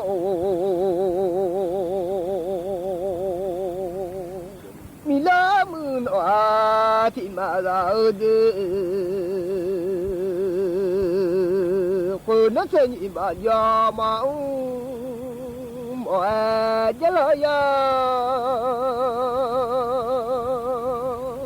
số xe leo bà khoa mà nó mọi nhà lô ya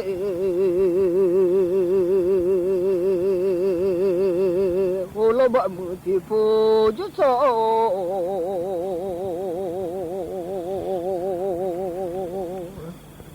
con nào lô khẽ chỉ ra mà lên nhà chỉ ra mà số xe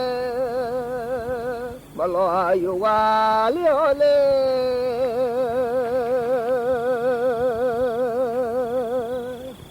na thế nhỉ mà giờ mà ông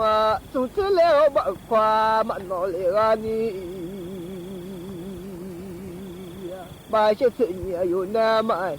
mà ngà xuống thế bạc khoa yêu nam mà nó liệu mà ngà mưa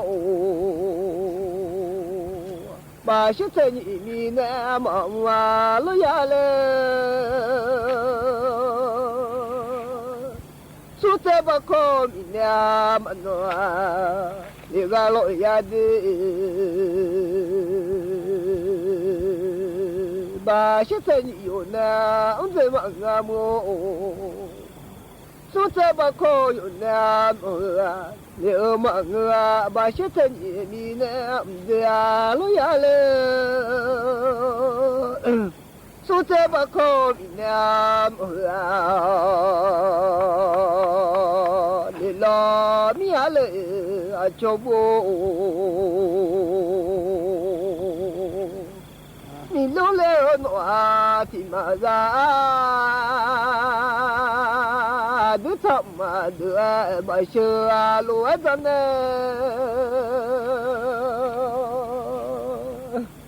a du ye lu du a ba ta shu a ne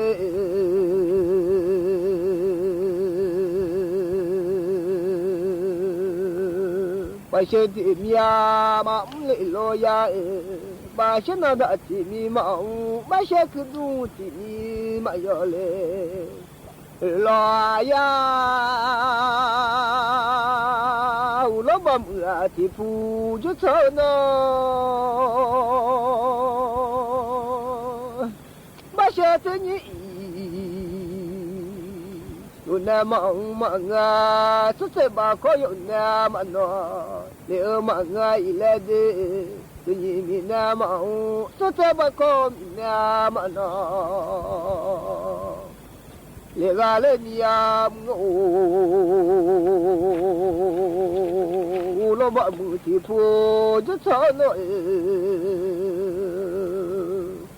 ba sha lo kha ti ra ma le ne bà sẽ nói đã tìm mi mong cứ dùng bà sẽ tìm mi mà yo lìa lại bà sẽ nói đã yêu nam mong lời mong bà sẽ cứ dùng yêu nam mà yo lìa mong bà sẽ nói đã mi nam mong bà sẽ cứ dùng mi nam mà yo lì loa ya 毛你家那叫毛嘞，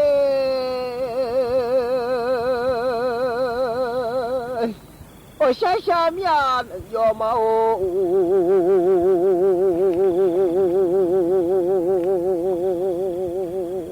有罗西金啊，提马拉的，路的把些的那，他们的把些的，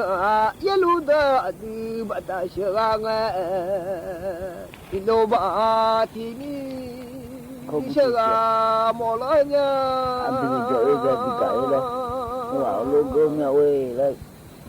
Malubo tiga ya, jangan molonye.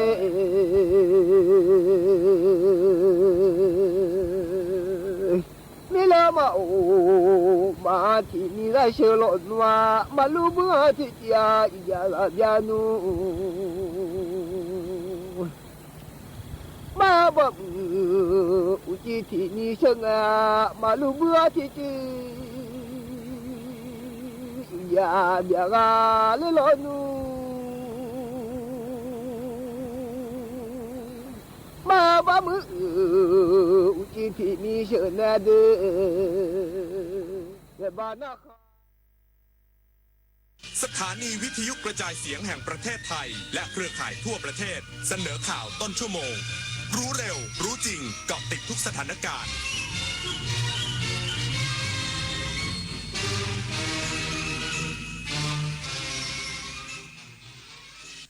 รับฟังข่าวต้นชั่วโมง 22 นาฬิกากับชลธรจันยาครับ คณะกรรมาธิการเศรษฐกิจวุฒิสภาเตรียมเสนอเปิดอภิปรายด่วนกรณีสหรัฐอเมริกาขึ้นภาษีนำเข้า36%อีกสักครู่กลับมาติดตามรายละเอียดครับ อย่ามาห้ามต้องกู้อีกต้องแทงอีกเดิมพันไปเลยหมดหน้าตักน้อยผีพนันเข้าสิงต้องเจอไอเทมเด็ดแม่หมอยันรู้ทันเจ้ามือครั้งแรกติดใจครั้งต่อไปติดพนันล็อกผลให้แพ้ยิ่งเล่นยิ่งเสียผู้สารเสกสติก่อนเงินเก็บหายก่อนความเชื่อใจจากครอบครัวหมดลบแอปลบเว็บพนันทิ้งทำกิจกรรมสร้างสรรค์หรือปรึกษาสายด่วนเลิกพนันโทร1323หยุดวงจรพนันออนไลน์ชีวิตคุณมีค่ามากกว่านั้นคณะกรรมการเอกลักษณ์ของชาติโดยสำนักงานปลัดสำนักนายกรัฐมนตรีขอเชิญผู้สนใจเสนอชื่อบุคคลหน่วยงานและโครงการเข้ารับรางวัลค่าของแผ่นดินเพื่อประกาศเกียรติคุณเชิดชูเกียรติและเป็นขวัญกำลังใจในการทำความดีที่เป็นคุณประโยชน์แก่ประชาชนและประเทศชาติดูรายละเอียดได้ที่ Facebook สำนักงานเสริมสร้างเอกลักษณ์ของชาติรางวัลค่าของแผ่นดินต้นแบบการสร้างสรรค์การทำความดีคนไทยรักสุขภาพฟังทางนี้ขอเชิญร่วมออกกำลังกายสร้างสังคมสุขภาพดีกับโครงการแสงดำใจไทยทั้งชาติเดินวิ่งปั่นป้องกันอัมพาตครั้งที่ 11 เฉลิมพระเกียรติด้วยแนวคิดใหม่ออกกำลังกายเป็นนิสัยห่างไกลสโตรก No Stop No Stroke สมัครได้แล้ววันนี้ที่ wrb11.thai.run ถึง 31 สิงหาคม 2568 มาร่วมกันทำให้การออกกำลังกายเป็นส่วนหนึ่งในชีวิตประจำวันแล้วมาเดินวิ่งปั่นพร้อมกันทั่วประเทศ 2 พฤศจิกายนนี้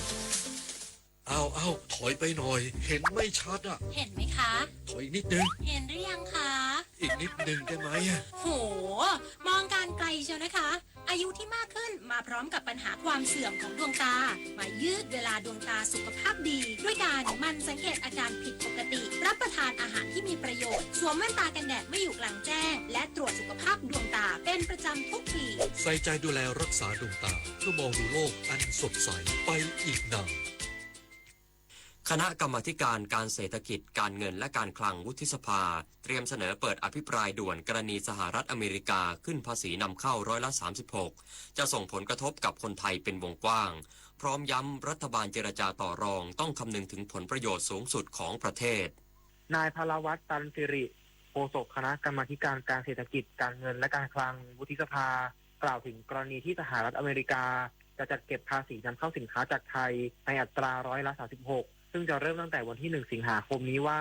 คณะกรรมาธิการได้ติดตามเรื่องนี้มาอย่างต่อเนื่องมองว่ารัฐบาลควรจะใช้ระยะเวลาในการเจรจาให้เต็มที่เพราะหากรีบเปิดเงื่อนไขยอมสหรัฐมากไปอาจเกิดความเสียหายในหลายกลุ่มสินค้าเช่นสินค้าเกษตรและปศุสัตว์โดยจะส่งผลกระทบต่อประชาชนเป็นอย่างมากดังนั้นคณะกรรมาธิการจะเสนอให้วุฒิสภาเปิดอภิปรายพิจารณาศึกษา ผลกระทบจากมาตรการขึ้นภาษีนำเข้าของประเทศสหรัฐอเมริกาเพื่อสรุปข้อคิดเห็นและข้อเสนอแนะให้รัฐบาลอย่างเร็วที่สุดก่อนที่เวลาสำหรับการเจรจากับสหรัฐจะหมดไปพร้อมย้ำว่าสิ่งที่รัฐบาลต้องคำนึงถึงมากที่สุดคือผลประโยชน์จะต้องเกิดกับประเทศและลดผลกระทบต่อภาคประชาชนให้ได้มากที่สุดปุริพัฒน์ สอนการรายงาน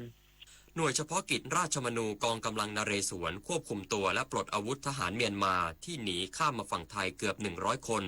พร้อมให้ความช่วยเหลือตามหลักมนุษยธรรมทหารหน่วยเฉพาะกิจราชมนูกองกำลังนเรศวรเข้าควบคุมตัวและปลดอาวุธทหารเมียนมาที่หนีข้ามมาฝั่งไทยหลังจากที่กองกำลังกะเหรี่ยง KNLA ได้รวมกำลังเข้าตีที่ตั้งของทหารเมียนมาฐานอูเกรทะอำเภอสุการีจังหวัดเมียวดีรัฐกะเหรี่ยงด้วยการใช้โดรนโจมตีทิ้งระเบิดและนำกำลังเข้าประชิดฐานโดยทหารเมียนมาพยายามยิงต่อสู้แต่ไม่สามารถต้านทานได้ส่งผลให้ทหารเมียนมาเกือบ100คนได้ทำการถอนตัวออกจากฐานข้ามมายังฝั่งไทยบริเวณบ้านวาเล่ใต้ตำบลวาเล่อำเภอพบพระจังหวัดตากทหารหน่วยเฉพาะกิจราชมนูได้ทำการควบคุมตัวและปลดอาวุธรักษาพยาบาลผู้บาดเจ็บและให้ความช่วยเหลือตามหลักมนุษยธรรมจากสถานการณ์ที่เกิดขึ้นส่งผลให้มีผู้หนีภัยความไม่สงบชาวเมียนมาข้ามมาอยู่ในพื้นที่ปลอดภัยชั่วคราวอำเภอพบพระจำนวน467คนทางนี้หน่วยเฉพาะกิจราชมนูยังคงเสริมกำลังทำการลาดตระเวนเฝ้าตรวจเพื่อป้องกันการลุกล้ำอธิปไตยและดูแลความปลอดภัยให้กับพี่น้องประชาชนตลอด24ชั่วโมงดิเรกปินตาแก้วสวทแม่สอดรายงานผู้อำนวยการส่วนส่งเสริมการทะเบียนและบัตรกรมการปกครองลงพื้นที่จังหวัดเชียงใหม่ติดตามการแก้ไขปัญหาสัญชาติและสถานะบุคคลเน้นย้ำให้ความสำคัญกับความถูกต้องโปร่งใสเป็นธรรมตามหลักเกณฑ์กำหนด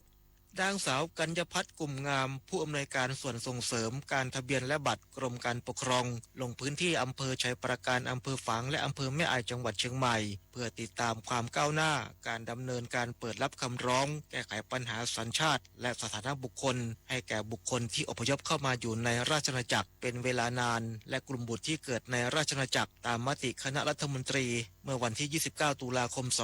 2567 โดยได้เน้นย้ำถึงความสำคัญของการปฏิบัติงานเชิงรุกในการลงพื้นที่เพื่อคัดกรองกลุ่มเป้าหมายอย่างละเอียดรวมถึงการประชาสัมพันธ์สร้างการรับรู้ที่ถูกต้องให้กับประชาชนในพื้นที่และกำชับให้ทุกฝ่ายดำเนินการให้แล้วเสร็จตามกรอบระยะเวลาที่กำหนดโดยให้ความสำคัญกับความถูกต้องโปร่งใสเป็นธรรมเป็นไปตามหลักเกณฑ์ที่กำหนดอย่างเคร่งครัดถนอมศรีแก้วเลิศสวทฝางรายงานจบข่าวชโลธรจัญญาอ่านรับฟังข่าวครั้งต่อไปเวลา 23 นาฬิกาครับติดตามข่าวที่นำเสนอไปแล้วได้ที่ www.thainews.prd.go.th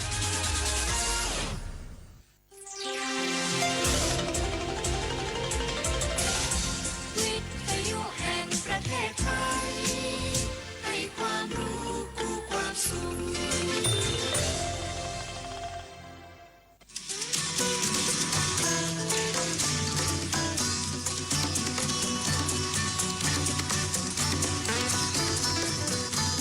บนเส้นทางของถนนสายนี้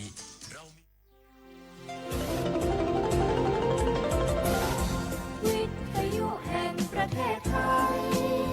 ให้ความรู้คู่ความสุข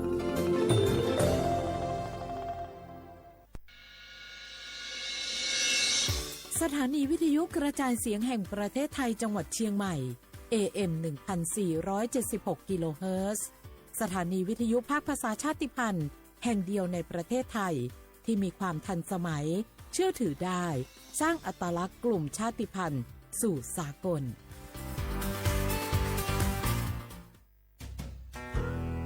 แม่คะทำไมเราต้องเคารพธงชาติและเปิดเพลงชาติไทยในเวลา 8 โมงเช้าและ 6 โมงเย็นล่ะคะก็เพราะว่าธงชาติและเพลงชาติไทยเป็นสัญลักษณ์ของความเป็นไทยให้เราภาคภูมิใจในความเป็นชาติและความเสียสละของบรรพบุรุษไทยไงล่ะค่ะฟังนะลูกชาติไทยเรามีการปกครองในระบอบประชาธิปไตยอันมีพระมหากษัตริย์ทรงเป็นประมุขมีศาสนาพุทธเป็นศาสนาประจำชาติเรามีวัฒนธรรมขนบธรรมเนียมและจารีตประเพณีที่เป็นเอกลักษณ์ประจำชาติของเราเองค่ะพ่อเพราะฉะนั้นนะลูกเราจงภูมิใจในความเป็นชาติและช่วยกันปกป้องรักษาชาติไทยเพื่อให้ลูกหลานเราได้อยู่อาศัยอย่างสงบสุขสืบไป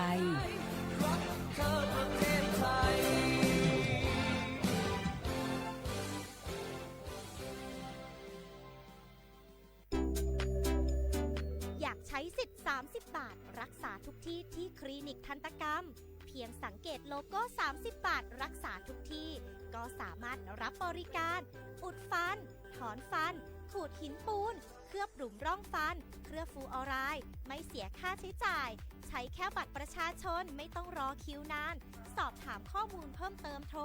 สายด่วนสปสช1330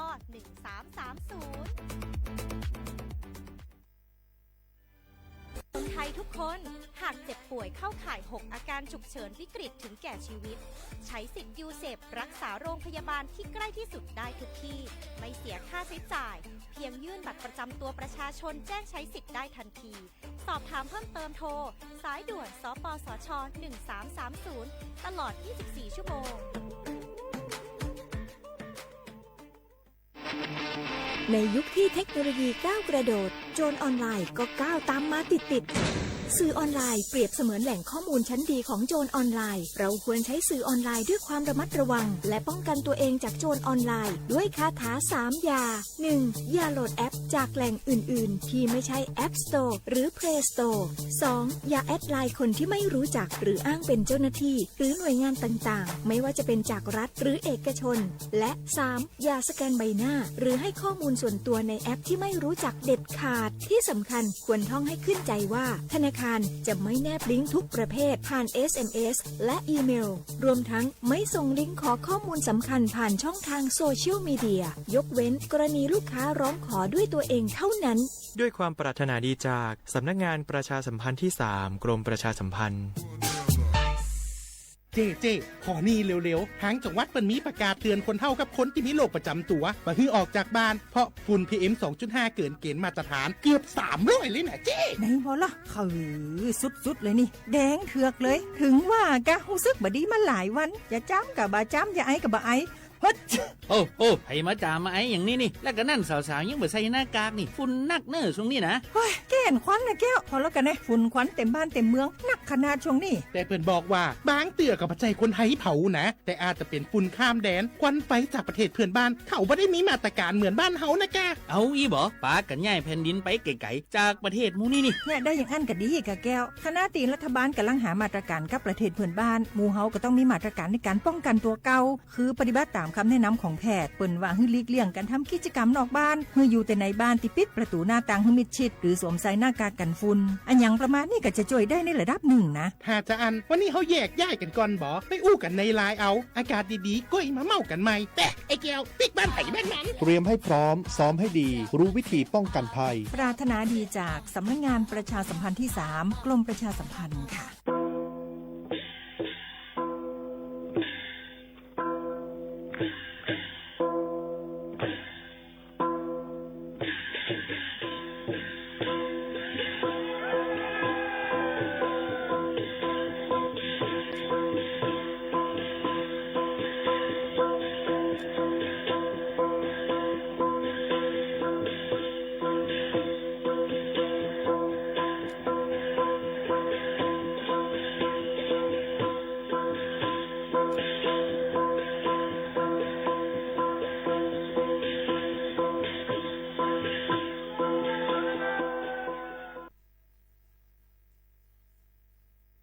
พี่น้องเขาสนใจใครปืนเผาผ่านตั้งห้องเปิดเซ็งสวทเก้งใหม่ปั่นตั้งหู้ห่มปลาดังมีดังซื้อถ่อมแจ้งแล้งหลีกว่าไก่ในปื้นตีเจดอนเก้งใหม่กับสืบมาเลยดีสวทเก้งใหม่หมายฟ้น053-276-068และ0922468579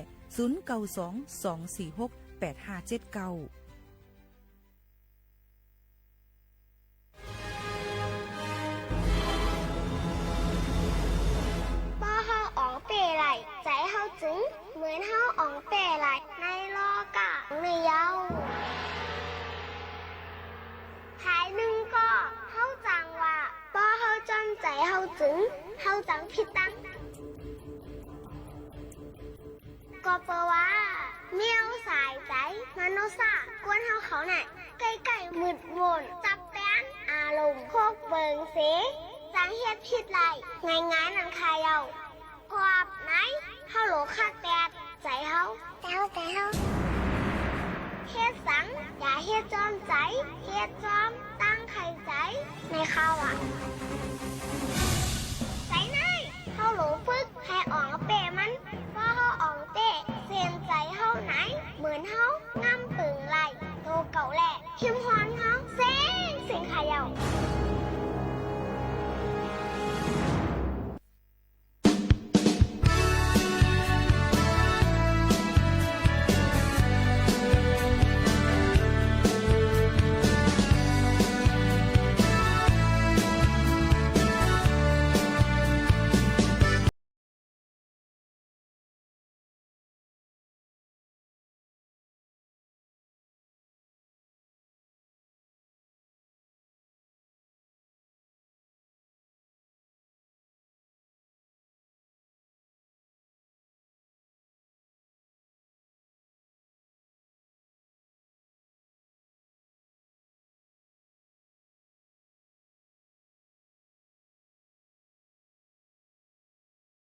มื่อสูงค่าเมื่อสูงพี่น้องผู้ยินถ่อมเสียงใต้ตั้งเสียงกูก็กูกวนค่ะทบกันดินเนอร์ตอนการห้องปล่อยเสียง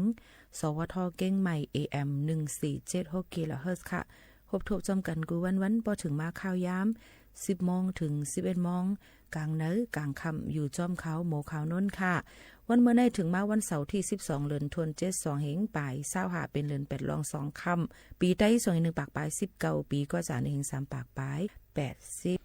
คู่อยู่จอมเขาจอมกันที่ในสีในตอนการเฮาคาที่ในกูวันค่ะพี่น้องเขารู้เลยฟังกันไว้ค่ะต่อถึงวันที่13ในก็เปอร์ว่าเตจังมีฝนล้มๆน้ำทมน้ำนองในนั่นค่ะรู้เลยฟังกันไว้กูตีกูตั้งในนั่นค่ะออกก็เปอร์ว่ามันเป็นข้าวฝนใส่อำกาเจ้าให้เจ้าสนเจ้าหน้าเขาแลอันเล่งตัวซาด5อองที่อยู่ตั้นซาเฮาขารู้เลยหางเฮียนเฮอคึดตันนั่นคือบ่ได้มีลองลู่ซุ่มเลยมีลองลูกไกวน้ำนั่นในเอามาฝากไว้ปันปอแม่พี่น้องเฮาเขาในค่ะอ้อลือใจกันก่อนค่ะ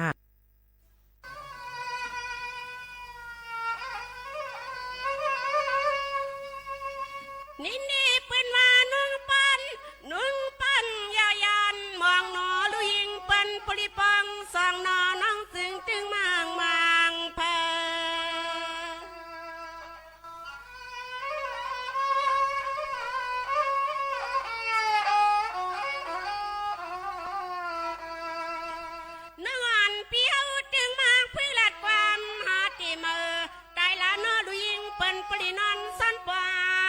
สังวมพาพองมนุษย์นี่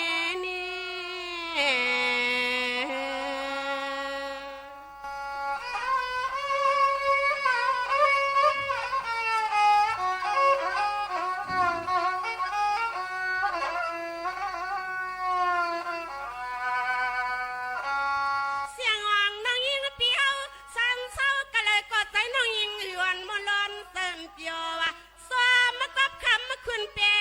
น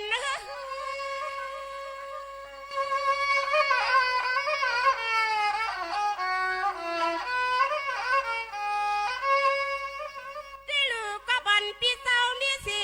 คำค้างกว่ามันหรือเนาะเสียงอ่างน้องฮักปีติดใจอำเลียเจอตาสุยดูอยู่ป้องหอมงานหอมยีลุงมีสุดต่อเท่าเสลาคำมันนักเตะสำรวมสุดดวงเมีย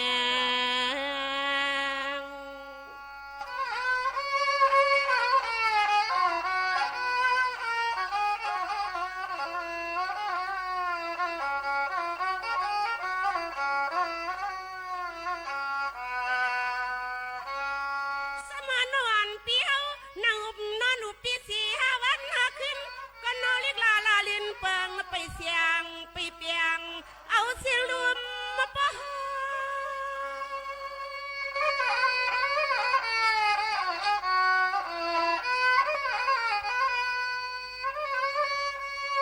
สุนีสั่งเป็นสามคำจับแล้วไม่กิ่งไปสองน้อเสียงของน้องยิงปีติดใจอำเลียเจอตาสุยดูอยู่ป้องหอมกับน้องยีลุงมีสุดต่อเท่าเสลาคำน้องเตะสำหลอมปองหังกามโนจัดปานในเฮาไว้ปันดูยิงเปิ้นเมื่อจำตายละมากาม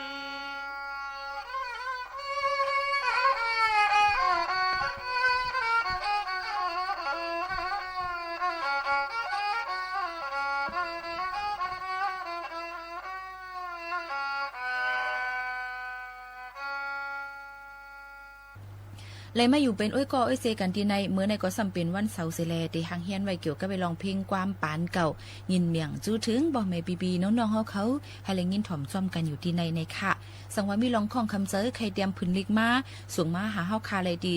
Radio Thailand เก้งใหม่49ประชาสัมพันธ์จังการเก้งใหม่50100ในค่ะ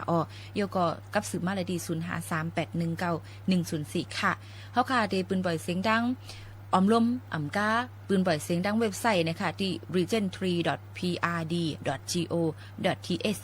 เก้งใหม่/นะคะแล้วก็ถ่อมในดัง Facebook เฮาค่ะตีแตงโม MKN นะคะเอาเพราะว่าเป็นข้าวยำอันเนาะค่ะดูด้านเนี่ยก็เตมาไลฟ์ปันพี่น้องเขาเลยด้วยถ่อมจ้อมกันอันเป็นอยู่สร้างนั่นเป็นไว้จึงหือในอยู่ค่ะเฮาค่ะครบทบซ้อมกันเซออนกันกว่าหรือเฮือหรือใจโจแก็บกำจ่องขึ้นมาอบโอ้กันแข่งค่ะ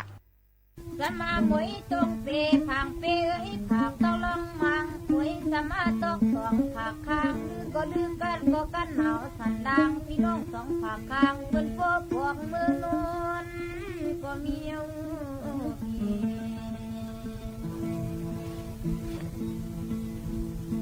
สายกำนี้เรียกว่าลึงมาควันดังพังจังเตือนสองหาบามี12คนนอนบามีเศร้าหาก็พังภายหลังภายหน้าที่3 4 5คนก็ยัง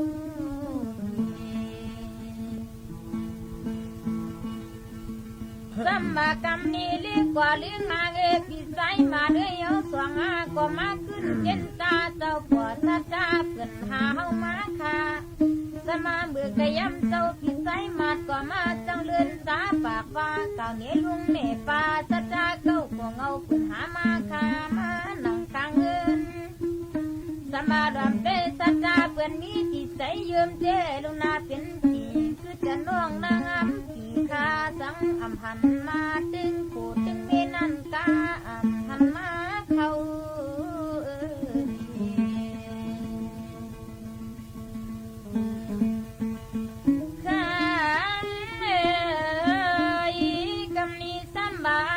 อยู่บ้านหลวงตรงอยู่เจ้า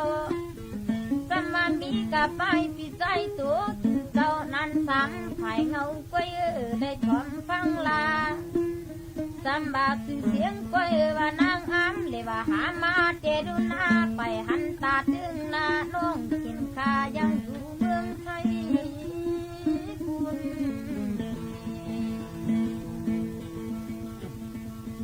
สำบากที่มาดวมตัวเมตด้วยคำเอ่ยเป็นเมสันไหลเอ่ยก็ยังอยู่เมืองไทยกลางที่มาหลอมตัวปวดด้วยใจน้อยหลังสองผากข้างของไปกวางมาตอนมันแน่มึงดูนี่มาเนี่ยมาหลอมตัวไปปวดด้วยน้อยเดรุนาของไปกวางมาเขายังวันหัวลูกเล่เต้ายังอยู่ด้วยไม่เมืองยืนคุณ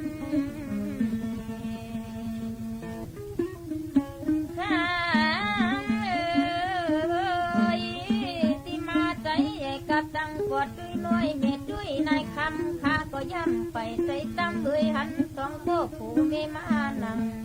เงาบุญคอเน้นจะบ้าสัมมากรรมนี้ข้าเขาเด็ดจริงปีใจมาถึงนางดวงเสือนมีเจ้พ่มแกน้ำตังที่บ้านสัตามานังที่เกี่ยวใจอยู่สุดเดือน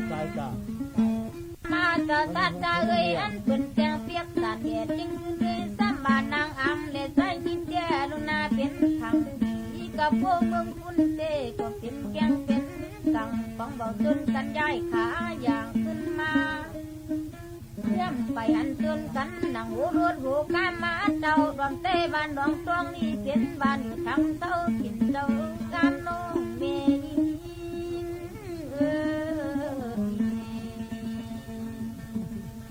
เต้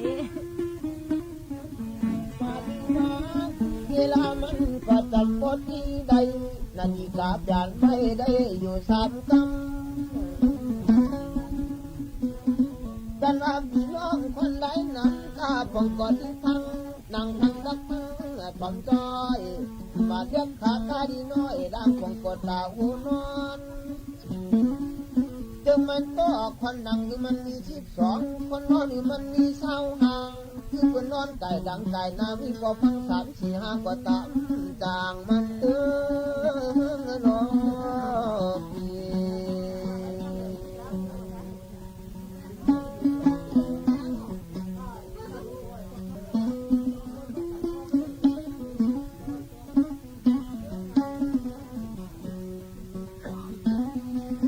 กันมีกันเจนจากวัดตามมันหามากำสัทธาปวดเจ้าอื่นว่าอุทัยใส่กับมีดนั่งรุ่นเขาเจ้าอันนี้ก็เปลี่ยนชั้นข้างเงาป้ายดุหลานตันเจ้าเปลี่ยนน้องเปลี่ยนอันเปลี่ยนหาจางสิ้นมากำบ่สาธา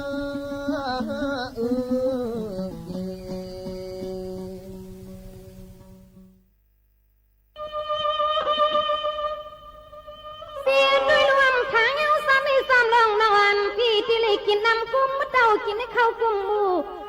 อำทางเอาสามน้องยิงปีติลีมืออยู่เห็นความกลมสุข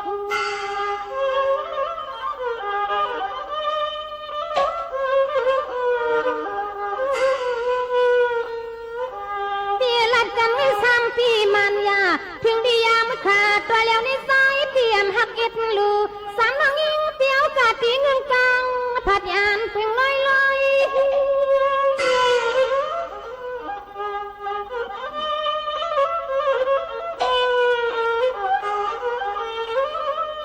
ปีตัวน้องมิดดานอนพิมพ์ขี้พัดพักคือปื้อสิษาปีปุรีสามหัวมตั้งลูกหญิงเปิ้นเฮาความป้อเลยอยู่ยากข้าเศร้าอยู่หังพอแล้วกุย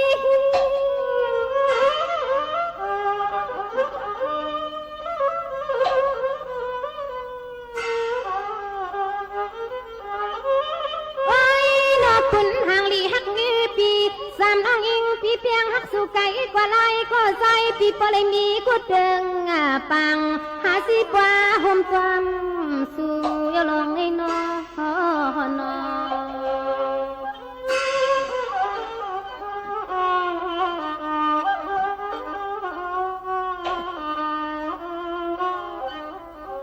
ปีด้วยนู่นหลับกันกิ้งข้ามทิ้งมาอยู่สีข้างสีข้า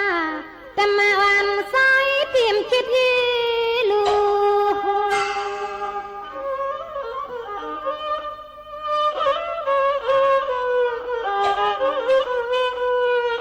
สวยพังตัวเลี้ยวนี่สามน้องยิงเปียวกะติลีกางผัดยานเย้ากินสวา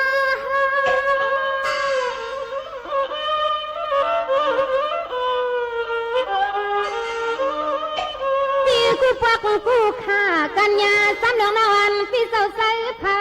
ใส่ยอดมังพี่สิลิงฟังอันควักเพียวมา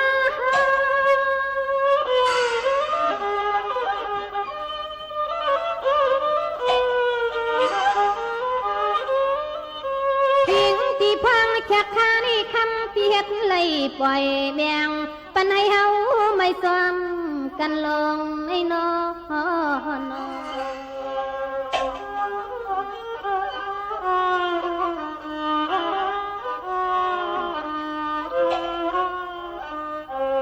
ปีด้วยน้ำมือหักกันเทียมซาไม่หันกันเทียมซาทุกขาดที่สายที่เตียงจุดนิขัดสายที่เตียงผัดขวาตั้งเขาสว่าง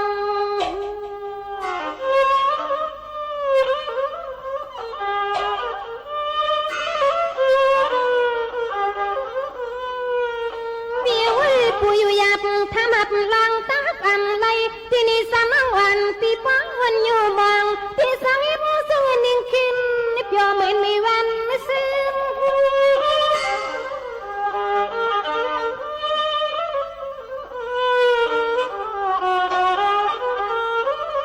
พี่รักกันซ้ำพี่มันที่การตามรถฟังตัวเลี้ยวในข้ามือสามวันเพียมไรคืออยู่ที่ว่ามือสามปีน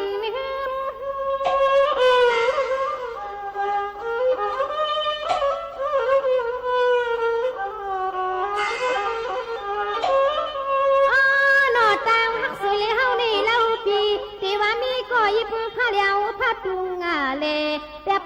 ให้กังยันสามน้องหญิงเกี่ยวนำฟังสังปีนคานโนฮักโนความโน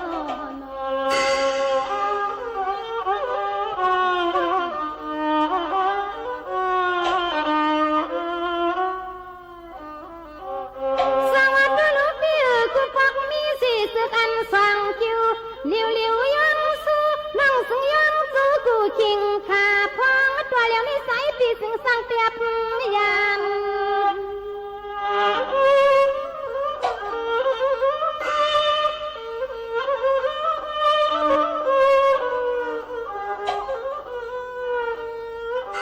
หักหน้าตาไหลก็ไว้น้องวันเปียวตาติลีอยู่ยักยันพันฟังคือสายปีเลยหางลีเลืองมันลิ้นน้องจางเป้า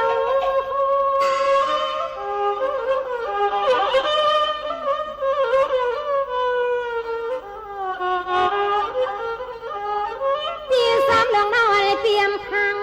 คุณสั่งบุตรเดินพอหันเพื่อนเฮ็ดเลยหังลีเลืองอันจามมองเฮาเมา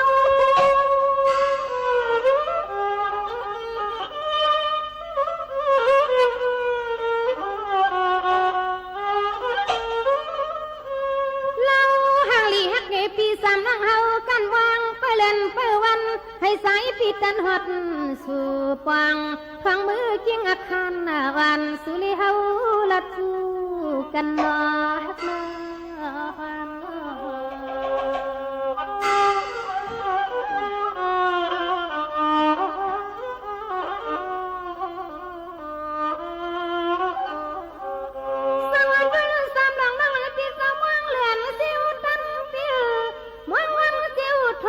อย่าเปลี่ยนตั้งเขาส่องมองใส่ละละมองพบมองอย่านี่แอมไงมันพี่มาคิงหนอพี่นอ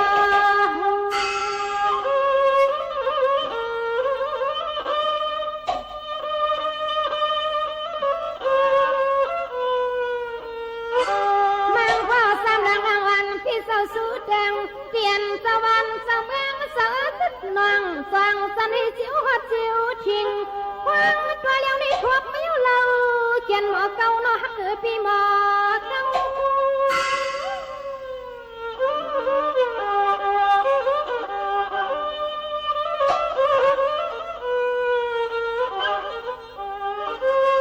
ที่ชิงที่เลียนทวบต่อมาเมียวในหันหน้าตาแก้มข้างมือควางตัวเลี้ยวนี่ใส่เขียนปันน้องเฮาเมา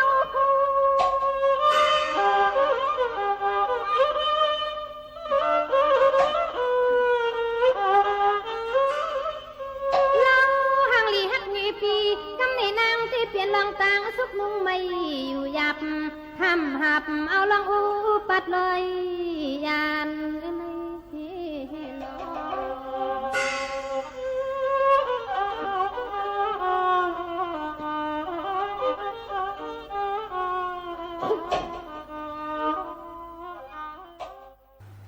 เฮาคาเลยลือฮือลือเซอถ่อมด้วยเพลงความกันยาวสีในวันเมื่อในก็ฝากฟังไว้ปันเกี่ยวกับไปลองอยู่ดันเศร้านาเฮิรนตายเย่ให้ปอหลอดเพลองเพเข็นเพสภาวะเพยาผินยามะเพยาเมากำเพการต่อการร้องกูเพนั่นแค่นต่อไก่หางมันสิกำสังว่าหบทบเพยาวในซึ้งตีไรเฮ็ดซึ่งหือแต่ได้เงืองเวแต่ได้ออกไปเป็ดลองอันอำดีเสื้อนั่นแน่นอยู่ที่แห้งเจอเขาขาทั้งหมดทั้งเสียงสีย้อนเป็นแห้งเจอปั่นพี่น้องเขากูก็กูก้นเฮาคัดเจอออกป่นเป็ดลองหยับขันเจอทุกหยับกันกูก็กูก้นเนี่ยค่ะโยก็วันเฮาเมืองเฮาเนี่ยนั้นลองอย่าเมากับก่อนนำหลึงกึ้นเนี่ยเพียวจากปันกันหลายๆก็บ่ใครไล่เอาเนี่ยก็บ่เบิ่นเหมือนเบิ่นได้แจกปันเฮาค่ะหึงมาเบิ่นก็ให้เฮาค่ะติดจับว่ามันก็ติจ้อยติใครก็เสือหังกุ้ยนั่นก็ติเฮ็ดให้ออกเฮาค่ะนึกปิ่งหยาออกค่ะติถือลองวนกว่าเฮาค่ะก็ติยุบย่อมกว่าลองเฮ็ดลองสาวค่ะก็ยุบย่อมนี่ก็เป็นอันเปิ้นตึกเอาเฮาค่ะลอยๆจึงหนังนั้นให้ออกไก่หางมันสิกำนี่ค่ะก้นดีก็จังเป็นก้นหายกว่าว่าจึงหนังไหนค่ะอ้อเนี่ยก็เพราะว่ามือเฮาค่ะมีอยู่เสียดายเพราะว่าเฮาค่ะติดจับมันนำป่นที่นั่นเพียงในจังเป็นก้นกอดพันต่อว่าเป็นก้นตุกอยากพันใส่ก้นย้อนเนี่ยก็บ่ตึกก็มันจังมึกกะเฮ็ดให้หลายลองหลายอันมันกว่าอย่าเอาเส้นออกเฮาค่ะลู่เหลียวใส่อำกาจังเฮ็ดแล้วค่ะผิดแผกกันผิดเป้าหมอกันและถึงที่ห้าวเฮียงมาเนี่ยเอามีดถือปืน5ผือถือตูเจ้าเก่า5เฮ็ดให้ปืนเฮ็ดให้ตูเจ้าเก่า5จังได๋ตัวบ่เอาถึงอาศักสายใจก็เป็นไรอันให้ฝากฟังไว้ปันจ้อมเนี่ยค่ะหรือเฮ็ดใส่กันแทงก่อนจังขึ้นอุบโอกันแทงค่ะเ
ในก็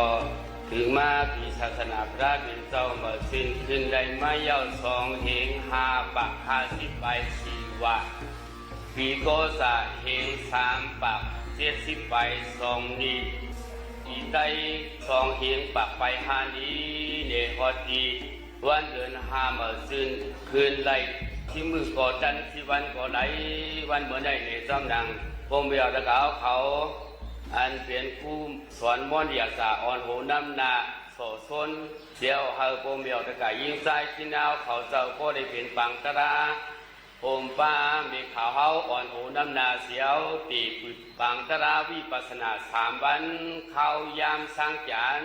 ว่าสิในวันเมื่อได้เป็นวันอ่อนตั้งสุดที่วัดกุฎเจ้าไหนนี่ก็โอโคตราอันเฮาเจ้าได้ฮอบันตะกาวเขาคำไหนเด็เราเลือกไว้อันเพราะบทมีข้อเหลียวไว้เลือกไว้ว่าพางว่าเหรอก็พางพางในลูกตีความป่าดีมาเนาะเพราะว่าความป่าดีว่าได้สติว่าสติในเปิงเหลียวในเป็นตรายเอาว่ายิบสติเปิงเหลียวอ่อนแผ่วนิพพานว่าเนาะพอมีสติก็ในสื่อยิบสติเปิงเหลียวในกล้วยจังอ่อนแผ่วนิพพานไรว่าก็เบอร์นั้นเลยเขาก็ต้องง่ายนั่นสติในความใจของว่าสังในพังว่าเนาะว่าเหรอก็พังเนาะสังว่าพังอันว่าในปุกกูอันเหตุการตราอัมว่าปุกกูอันเหตุการกล้าการขายอัมว่าเหตุการศาสนาว่าเหตุการกาเติมเมื่อเดิมว่าเนี่ยพอมีตังพังอยู่ซึ้งพอมีสติตราอยู่ซึ้งเนาะพอมีตังคู่ครบอยู่ซึ้งนี่มันจังเปิงว่ามันเปิงอย่าไปว่าก็เบิ่นอันนี้ในโลกเขาเนี่ยสร้าง4 ดินในสร้างมีหลายดินก็4 ดินคนเขามีหลายดิน2 ดินสร้างมี4 ดินได้ยังสังปราคนเขาเนี่ยมี2 ดินได้สังปราตัวตั้งมีเป็น4 ดินได้ยังสังปราคนเขาเนี่ยมี2 ดินไว้ปราปลาไหลเนาะก็เบิ่นอันนี้หลุดได้พังเฮ็ดสังเสก็หลุดได้พังเมื่อนั่งโปมเบี้ยวตะกายยิงใจอ่านกันมาคัดใจการสัมปทาก็ยาววิปัสสนาก็ยาวเดี๋ยวเขาหลุดเลยพังที่เหลือป้อนไหนซื้อเนาะว่าจอมเขาเจ้าแทงอีหนึ่งเนาะตาเขาหันมาทำปาโคพังสร้างกิริสายาวหูเขายินมาทำปาโคพังสร้างกิริสายาวไอเสียวยินมาทำปาโคพังสร้างกิริสายาวลิ้นเฮาย่ำมาทำปาโคพังสร้างกิริสายาวดูเฮาเตือนยาทำปาโคพังสร้างกิริสายาวจงไรว่าได้เขารู้ตาเฮาหันมาอัมปาโคพังสร้างกิริสายาวหูเฮายินมาอัมปาโคพังสร้างกิริสายาวไอเสียวยินมาอัมปาโคพังสร้างกิริสายาวลิ้นเฮาเยี่ยมมาอัมปาโคพังสร้างกิริสายาวตัวเฮาตื่นมาอัมปาโคพังสร้างกิริสายาวตีเต้ได้คนเหตุการณ์ตรานว่าในอาทุกตราในมันก็เย้าไปในมวลยาวเนาะอันเฮาหลุเรสัจจีในสักคู่โซดาคานาสิงวาตารากายาเนื้อกาตาราหลง6 ป้าอายันนาดังเนื้อ6 เดียวมันเย้าอยู่เนี่ยเขาหลุเปิดป้าหลุอ่อนแล้วเปิดป้าบ้านี่ข้างอันเฮาว่าสติเนี่ยเปิดป้าเพราะเขาเปิดป้าได้ซื้อเนาะเพราะเขามีสติเสกองคือปุกปูอันเหตุการณ์ตราไหนเพราะไหนซื้อเนี่ยอันหลุต้องเจ็บมาเนี่ยอติอันป้นมานั่นห้ำหลุวนอติอันป้นมานั่นสังเขาหลุวนซะ อันอากาศอันที่เปลี่ยนกับทั้งมือหนานั้นมันไปเปลี่ยนน่ะเพราะเขาว่นอันอดีกันว่นมาว่นไหนซื้อนี่ใกล้เปลี่ยนโตซาสองเปลี่ยนอันเขาเย็นถูกเสริมมาเมียนเสริมมาก็ได้สั่งเขาว่นดังหลังว่นมาบ่ได้เปลี่ยนโตซาสั่งว่าเขาว่นกับมือหนาว่นนี่ต้องเป็นวิจิกิสามันไปเปลี่ยนแล้วห้ามพูดลงนะมันตีงำเงาเว้อันเขาตีเปลี่ยนกว่าดังนานี่ห้ามไปหู้เขาตีเปลี่ยนสั่งเบอร์พงเบอร์เฮือในตีตายตีดีตีซ่าจังพระหูหูเพราะเขาว่นกับอนาคตอันที่เหมือนเมื่อนาเนี่ยมันไปเปลี่ยนแล้วมันเป็นวิจิกิสาเนาะอากูสุเขามายาวแต่ว่าเจ้าตราเขาว่าพิสูปัญญามคล้องใส่ใจกองเมียนเมื่อลีสามกันปอสติหล่อซ้ำแบบอันเขาหลู่ว่นในปุกวนเขาเจอตราไหนหลู่ว่นอันตึกเปลี่ยนออกเบอร์เลียวเปลี่ยนที่แล้วว่นในสิ่งอันเปลี่ยนออกเนื้อตัวเขาเนี่ยเพราะเมื่อเขานั่งเสียวรับตาเสียวเอาปุกโทก็ได้สั่งอนาปานาคือก็ได้สั่งเอาอันละก็ยาวเด็กเพราะเขานั่งตัวลมเขาลมบอกอนาปานาก็ยาวเพราะถึงไม่เขาตัวเนื้อตัวเขาเนี่ยมันเด็กโคมดีๆรอดๆมาก็ได้สั่งมันเด็กคืนมาก็ได้สั่งมันเด็กมวยมาได้สั่งมวยก็ลองว่ามวยนั่นหลวพังซ้อมหลวสติเขาเนี่ยจองซ้อมคืนมาซ้อมเอียงซ้อมเดี่ยวคืนมาซ้อมหินซ้อมมือโต้งมาหยอบเหยียบไปก็ได้สั่งโหลดต้องซ้อมพังซ้อมอันเขานั่งตาเนี่ยเขาหลุดพังซ้อมถึงเขาไหลว่าผมมีลองพังอันห้องว่าสติในคนไหนซื้อมันยาวเนี่ยอันเขาตัวตาอันว่าเนี่ยมันมีดีแล้วว่าตาเนี่ยห้ามลูกอาหารต่างที่มีเนื้อตัวเขาใส่อากาศตั้งหมดยาวตาเนี่ยมีดีแล้วก็มีเนื้อตัวเขาว่าเขาตัวคันธากายาลงเขาไหนคันธาได้มีหาเปิงลูกได้คันธาเวทนาคันธาสิงญาคันธาสังขารคันธาวิญญาณคันธาวันนี้สิตาก็พมหาดีเกียบคันธาตัวเขาเนี่ยมีห่างแต่ผู้มีหลายเดียวก็มีสองเดียวเลยอันว่าอยู่ตลาดเลยนำตลาดก้อยเนาะก็เบิ้ลนั่นแหละเมื่อความเขาการวิปัสสนาไหนเขาหลุดไหลพังกันแล้วเนี่ยเขานั่งดับดาวสีเก่าตาเขาหันมาอ่ำปาโคพังสร้างที่ดีสายเย้าก็เลยว่ากูขิงกูโซกูย่ำว่ามือเหตุการณ์วิปัสสนาไหลก็เย้าเมื่อเขากะต้นตาก็ยาวเพราะว่าตาหันมาเนี่ยก็ถูกเจอพวกเนี่ยถึงหันเย้าเนี่ยผมบ้านนั้นพวกเนี่ยถึงหันเย้าเป็นอันลำอันเลี้ยงถูกเจอก็ย่ำเนี่ยอันเขาผู้ว่าเป็นห้างพังลำเลี้ยงฉะนั้นพวกเนี่ยถึงนี่เขาผู้จักว่านั่นเนี่ยเป็นอันเลี้ยงนั่นมันเป็นอันลำนี่เขาก็หันเย้าหันอันลำมอดองอันลำหันอันขาวก็ดองอันขาวนั่นเขาหลุดพังซ้ำอันตาเขาหันมาในพวกเมียนเจอพวกนี้พวกห้ำพังพวกนี้ถึงกิเลสสร้างเย้าเนี่ยกิเลสสร้างสิ่งนี้พวกห้ำเมียนเจอนี่โตซากิเลสต้องได้เข้ามาเพราะว่าหันก็ห้ำเมียนเจอก็ห้ำถูกเจอไว้เนี่ยสังว่าเขาหันก็นั่นก็เขาหันเย้าเนี่ยต้องพวกนี้ถึงเนี่ยต้องได้เปลี่ยนโตซาเพราะว่าห้ำพังซ้ำพวกนี้ถึงเนี่ยโตซากิเลสสร้างเย้าอันนี้เพราะว่าอันก็อันห้ำเมียนเจอนั้นพังอันห้ำถูกเจอนั้นหันมาดังเท้าพวกนี้ถึงห้ำบาต้องซ้ำหันเย้าพวกนี้ถึงนี่ป้อมเมียนเจอพวกนี้ถึงเป็นโตซากิริสาสร้างกำเดียวเย้าเข้ามากำเดียวเย้าเพราะเขาเมียนเจออันเขาหันอันทางพังของคิวอันเขาใครไรนั่นพวกนี้ถึงโลภะกิริยาสองเข้าก็โลภะกิริสาเข้ากำเดียวเย้าสังว่าอันเขาหันมาดังตาเขานั่นถูกก็ถูกเจอใครไรก็ใครไรพวกนี้ถึงผู้จักมันเสียวพังก็มันตัวบาสติมเอาไว้เสียวเลยเย้ามันเนี่ยหันสื่อสลายเย้าปล่อยจนมันเนี่ยพวกเนี่ยเปลี่ยนมห้ากิริสาสองเข้า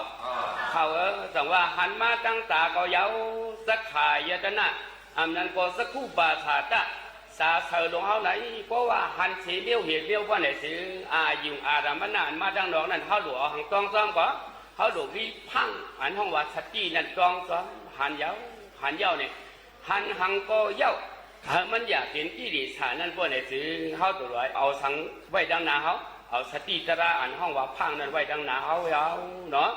หันเย้าหรือว่าไหนซ้อมยาวเนาะยินมาดังหูก็ดังหูยินมาปาขอพังสร้างกิเลสพอยินเสียงพ้องเสียงให้ป้อมเมียนใจป้อมเอาวะ ยินยาวเลยเอาสตินั้นจองจอมบ่เนี่ยจือได้เปลี่ยนเจอหังเจอตัวซาต้องได้เปลี่ยนมาเปลี่ยนเนาะเพราะว่าหันนั้นเฮายินสิงติงจองคือกระเดสังอ่ำนั้นก็เสียงต่อยอันนั้นถูกใจเฮากระเดสังเสียงบานนั้นเปิ้นดัดยองย่อกระเดสังยินมาตั้งหัวบ่ได้ว่ามันบายยินยาวเนี่ยซ้ำยินยาวต้องขยินเสียงก็ขยินเสียงบ่ได้ต้องเป็นล้อผ้าล้อผ้ากิเลสต้องเข้าเนาะ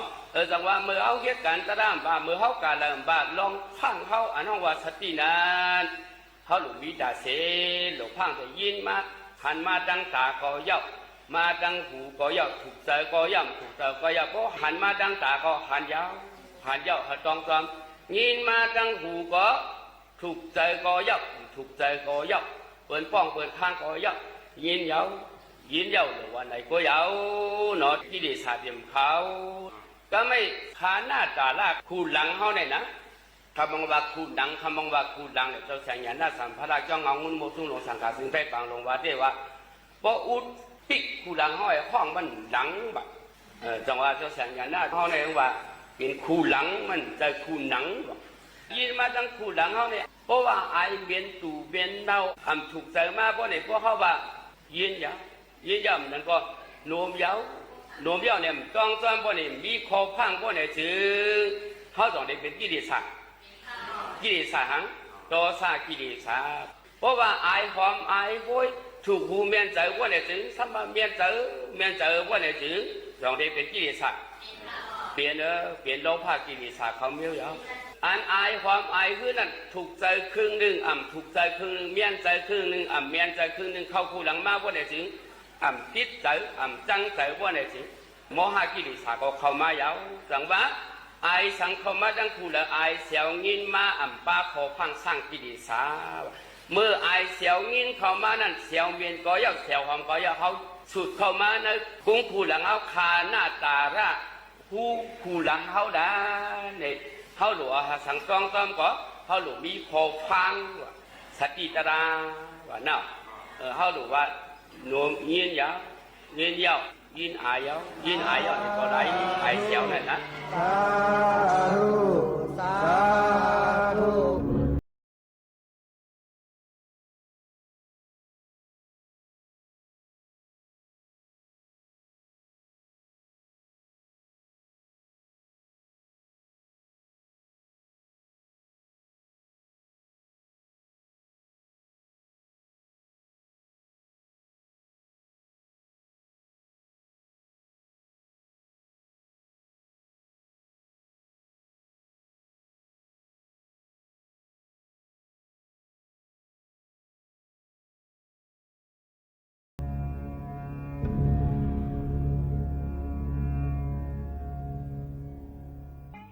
ข้าวย่ำจำมวดจำเสียงเดียย้อนผัดยันพี่น้องเขามือก่อนจงขึ้นทบกันเชียงตีพงปล่อยเสียงสวทเวงเก้งใหม่ AM 1476 กิโลเฮิรตซ์นะคะโดนแต่วันเมื่อในข้าวโมข้าวนุ่นเดียย้อนผัดยันมือก่อนจงขึ้นทบกันย้อนสู้ให้อยู่ลีกินวันกันค่ะเหมือซุ้มค่ะ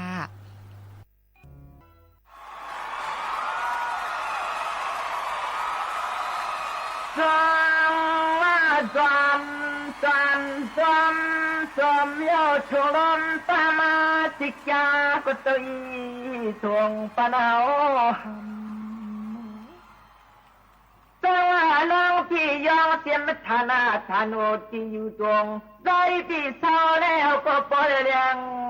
กวางสมสะพอกันพอแล้วหันหูสักเย้าไปวันตาที่กินที่เศร้าก็ที่เราโคทางสว่าเลี้ยวเพียเตออยู่กูกำยำอยู่กูขอลูกพ่อเจ้ากำยอนนางสังเจียงช่วงเมืองเป็นเจดวงยานตอนเปิดเฮาเป่ากุกอัดเทยาป่อมาบ้านเผาน้องขึ้นต้องขึ้นทำในน้อง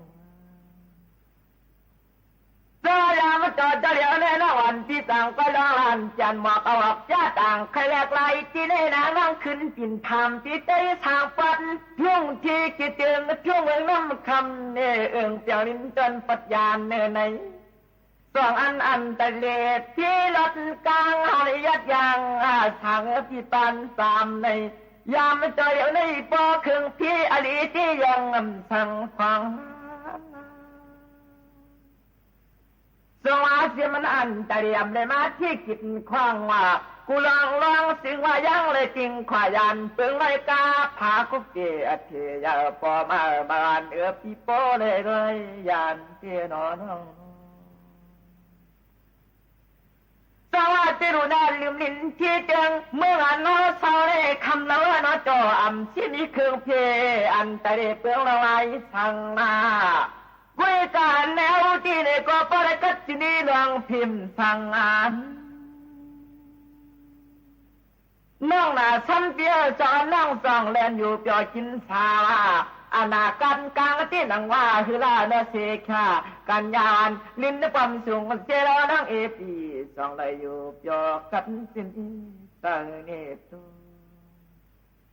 สอนน้อยยิ่งปีก็อยู่ดีกินวันก็เห็นแค่นี้ที่กลางสร้างมังก็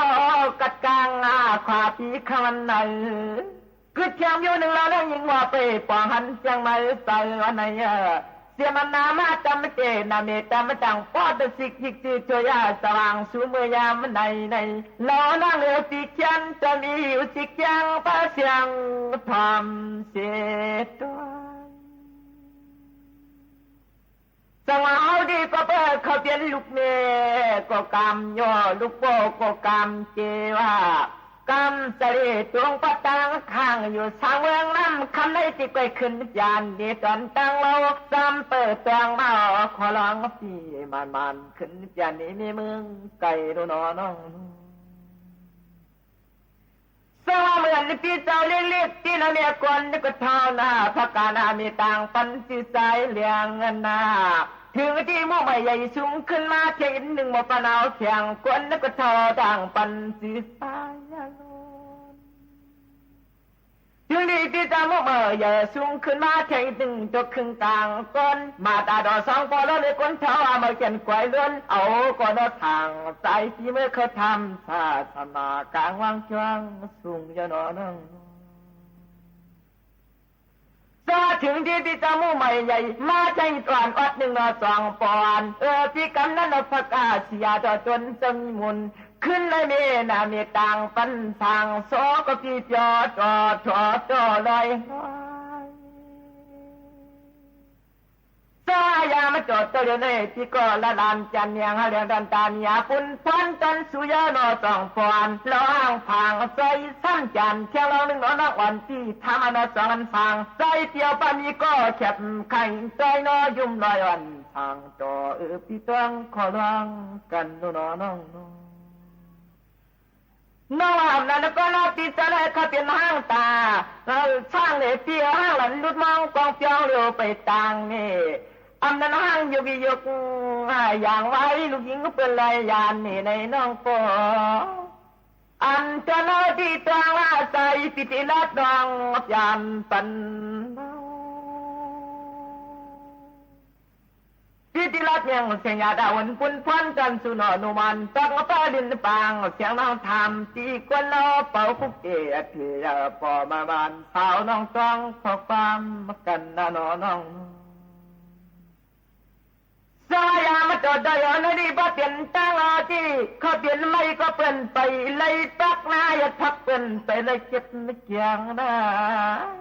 ทางที่เขาเป็นนิลากันคำเลียงเสียงมีเมืองเปิดที่ยังไปมีก็เจ็บที่ลูกเปียวเขาเป็นไก่อ่อนหนึ่งคนก้นอ่อนหนึ่งสัตว์ลูกกระทำปลาเป่ามันก็โซ่เสียบเสมือนปุยมยำต่อเดี๋ยวนี้เขาพี่ยังติดเศร้าอยู่ปลาเห็ดยาสู่ปากวันเกิงสึงเปนึงสู่ยาวน้องอันที่ปากว่าเมื่อไก่ปั้นที่มีเตี้ยเสียจากความซ่อนต่อหน้าอย่าให้นางเลยผิดในการมีหมอกชนเตือนกันในอันจะเล่าที่ป้าลองผิดเพียกใจที่สัมปันป้าเป็นเพราะว่าอยู่ลานอนมันเสียมายิ่งเตี้ยเผือผิดในเตี้ยการเมสูถ้าผิดในเขาอยากคู่เรือนสามยนอทางต่อนอนมันลิ้นในความกลมถ้าผากาจึงตันออกมานอนเช้ามีมึงอย่าแน่นอนกุยกายามาโดดเดี๋ยวเลยตีตีลองลานจันทามาจ้องสู้จะสู้สองปอนดูหน้าปอนันเนาะ สองอันนอนที่ยังปานีนี่นอจิตตากรมซ่อนตัวนานปานป้าน้องมีวันไหนก็เตียเลยพิษก็ปังพอสู่คำอันนั้นก็น่าวันที่จะได้เข้าไปนั่งหลันดุดมองกองเปียวเร็วไปต่างนี่ถ้าอยู่อย่างว่าที่นอเจ็ดสีมาหน้าหามยาซ้ำขี่มังเผามันนั้นก็ขึ้นเอาล้อนั่งหัวตีเขียนแต่สันปึงนางน้องขึ้นจันปันอีหาในที่ป้าเลยรู้เลยเสียงเลยปองจองยาธนาธนูที่อยู่เอืองเมืองละจันสุเยโรเสดเดาสอยเป่ากากึ่งตานอาหารเยนอนเช้ามีเมืองไก่นอนน้องสายางจอดเดือดเลยสมันนั่งที่เก่ามาเที่ยวเสริมที่ที่เตียงงาเลยคำแล้วน้องขี้ล้อเลยขี้กาพากะกึ่งตานมอมานะเนื้อน้องปลอมสั่งหมอยามตาเดือดเลยใจพิธามจองตัวรู้สุน้องสีขีมย่อยสั่งอามาสองอันน้องยิงก็ปีก็อยู่เปียกินสาอนาคตกลางกูที่กูจานอนโนมันลิ้นน้ำปั๊มกลมจะใจปีรองลัดเทพันจันทำในเมืองไก่นอนน้องสองอันน้องปีก็อยู่เปียกินสาอนาคตลอยหานอปีห่างเส้นทางต่อไปห่มตาน้องยิงน้องใจปีไอปีนาห่มจังมาจะจ่อสองปะคนเท่าเราสาวอันแม่ป้าลอน้องดีก็เตียงก็สวมเงินคนยีนั่งอีกก็เพียปัญหาเลยผิดกว่าเสกันสังวายามจนอพวงตะเหลียวในที่ก็ลาดกว่าอบอ่านจันขึ้นยินดองมือพวงตะเหลียวในนอสองปอนว่าโคโลน้ำคำน้องยิงปีสองปองสองเลี้ยงนอยังแย่งวันทางจอมอมานอนเสียงมีมือไก่น้องกูมังเผาเมาดันก็แล้วน้องวันที่จะได้เขาเป็นห้างคำพัวไปนี่อันนั้นก็แล้วน้องวันที่เป็นไม้คำพัวไฟมุกดินนือโตยังตาเดียวนี่ใจที่ทำจองจุยรู้โลปังอันนั้นน้องวันที่ก็เขาเป็นสวยปีเยอะเจ็ดสุดเจ็ดนั้นได้ยังเอาไปเอาเป็นคันเชียงเสียขึ้นหน้าเงินเจ็ดเลยสถานีวิทยุกระจายเสียงแห่งประเทศไทยและเครือข่ายทั่วประเทศเสนอข่าวต้นชั่วโมงรู้เร็วรู้จริงเกาะติดทุกสถานการณ์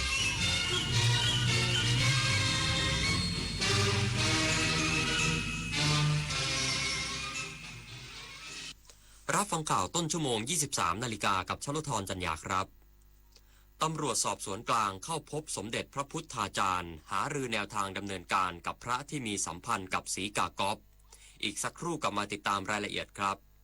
คนไทยรักสุขภาพฟังทางนี้ขอเชิญร่วมออกกำลังกายสร้างสังคมสุขภาพดีกับโครงการแสงนำใจไทยทั้งชาติเดินวิ่งปั่นป้องกันอัมพาตครั้งที่ 11 เฉลิมพระเกียรติด้วยแนวคิดใหม่ออกกำลังกายเป็นนิสัยห่างไกลสโตรก No Stop No Stroke สมัครได้แล้ววันนี้ที่ wrb11.thai.run ถึง 31 สิงหาคม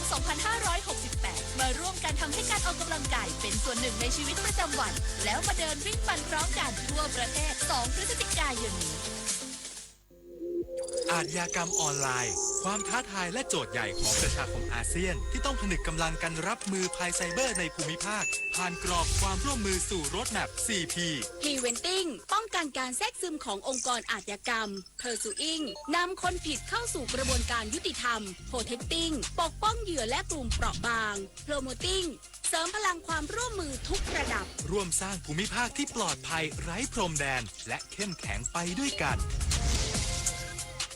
อายุเข้าเลข 6 แล้วจะเริ่มต้นอาชีพใหม่ได้ไหมนะได้สิครับผู้สูงอายุ60 ปีขึ้นไปที่ยังมีไฟสามารถกู้ยืมเงินทุนประกอบอาชีพกับกองทุนผู้สูงอายุได้ไม่เกิน 30,000 บาทต่อคนหรือ 100,000 บาทต่อกลุ่มผ่อน3 ปีไม่มีดอกเบี้ยพร้อมก้าวสู่การเริ่มต้นอีกครั้งอย่างมั่นคงดีจังเลยแบบนี้จะได้เปิดร้านเล็กๆอย่างที่ฝันไว้สักทีเงินทุนปลอดดอกเบี้ยกับกองทุนผู้สูงอายุสอบถามเพิ่มเติมได้ที่กรมกิจการผู้สูงอายุ1300เยาวชนคือพลังสำคัญในการขับเคลื่อนอาเซียนไปข้างหน้าประเทศไทยพร้อมสนับสนุนเครือข่ายเยาวชนอาเซียนให้แข็งแรงเป็นมิตรและรวมพลัง ด้วยการสนับสนุนเครื่องมือดิจิทัลและพื้นที่ให้เยาวชนได้แสดงออกลงทุนในโครงการพัฒนาเยาวชนสนับสนุนความร่วมมือข้ามพรมแดนและส่งเสริมการเข้าถึงการศึกษาทักษะสำหรับอนาคตอย่างเท่าเทียมเยาวชนอาเซียนคือพลังสร้างอนาคตตำรวจสอบสวนกลางและหน่วยงานที่เกี่ยวข้องเข้าพบสมเด็จพระพุทธาจารย์หารือแนวทางดำเนินการกับพระที่มีสัมพันธ์กับศรีกาก๊อฟเพื่อหาแนวทางแก้ปัญหานายภูมิวิสารเกษมสุขเลขาธิการคณะกรรมการป้องกันและปราบปรามการทุจริตในภาครัฐหรือปปท.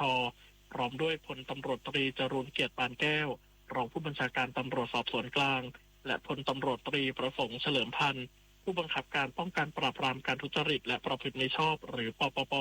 เดินทางเข้าพบสมเด็จพระพุทธาจารย์สมเด็จพระราชาคณะฝ่ายมหานิกายที่วัดไตรมิตรวิทยารามวรวิหารเพื่อหารือเกี่ยวกับแนวทางการแก้ปัญหากรณีพระชั้นผู้ใหญ่หลายรูปกระทำผิดวินัยสงฆ์อย่างร้ายแรงถึงขั้นปาราชิกด้วยการมีความสัมพันธ์กับศรีกากอฟเกิน20รูปภายหลังการหารือพลตำรวจตรีจรูญเกียรติเปิดเผยว่าหลังจากนี้ฝ่ายสงฆ์จะเป็นผู้ดำเนินการเรื่องนี้โดยเร็วจากนั้นพลตำรวจตรีจรูญเกียรติรวมสอบปากคำพระครูสิริวิริยธาดาหรือทิศแลอดีตผู้ช่วยเจ้าอาวาสวัดโสธรวรารามวรวิหารที่เข้าให้ข้อมูลกับตำรวจปปป.เกี่ยวกับศรีกากอฟทั้งที่มาของความสัมพันธ์รวมทั้งข้อมูลเกี่ยวกับการจ่ายเงินให้ศรีกากอฟขณะเดียวกันมีรายงานว่ามหาเถรสมาคมจะเป็นผู้ดำเนินการออกหนังสือเรียกตัวพระที่มีพฤติกรรมไม่เหมาะสมและยังคงหลบหนีมาดำเนินการตามขั้นตอนโดยใช้ข้อบังคับของสงฆ์โดยเร็วที่สุดอัทวีศรีวิบูลย์รายงานด้านคณะกรรมาธิการการศาสนาคุณธรรมจริยธรรมศิลปะและวัฒนธรรมวุฒิสภาเตรียมเชิญหน่วยงานชี้แจงกรณีศรีกาก๊อฟเพราะเป็นเรื่องอ่อนไหวและกระทบศรัทธาของพุทธศาสนิกชนนางสาวอัชรพันธ์หอมรสเลขานุการคณะกรรมาธิการศาสนาคุณธรรมจริยธรรมศิลปะและวัฒนธรรมวุฒิสภากล่าวถึงกรณีศรีกากอฟว่ากรณีดังกล่าวถือเป็นประเด็นที่อ่อนไหวที่เกี่ยวข้องกับพระชั้นผู้ใหญ่ซึ่งทำให้พุทธศาสนิกชนเสื่อมศรัทธาในพระพุทธศาสนาจึงควรมีแนวทางควบคุมพระวินัยอย่างเข้มข้นและสร้างสรรค์โดยเฉพาะบทบาทของมหาเถรสมาคมและหน่วยงานกำกับดูแลกิจของสงฆ์ต้องมีความชัดเจนและโปร่งใสขณะเดียวกันต้องไม่ให้การดำเนินการใดๆไปกระทบต่อพระภิกษุที่บริสุทธิ์เพราะต้องคุ้มครองพระที่ดีไม่ให้ถูกเหมารวมจากภาพลบที่เกิดขึ้นซึ่งในสัปดาห์นี้คณะกรรมาธิการจะประชุมเพื่อหารือถึงกรณีดังกล่าวและจะเชิญหน่วยงานที่เกี่ยวข้องเข้ามาชี้แจงหรือให้ข้อมูลต่อไปเพราะสิ่งที่กรรมาธิการห่วงใยมากที่สุดคือการกระทำของพระบางรูปทำให้เกิดภาพเหมารวมส่งผลให้พระภิกษุที่ตั้งใจปฏิบัติดีปฏิบัติชอบเสียหายไปด้วยชวนันท์มาลีรายงานจังหวัดประจวบคีรีขันธ์ส่งเสริมการท่องเที่ยวสปาทรายที่หาดว่ากอเพื่อรับกระแสการท่องเที่ยวเชิงสุขภาพสร้างรายได้ทางเศรษฐกิจ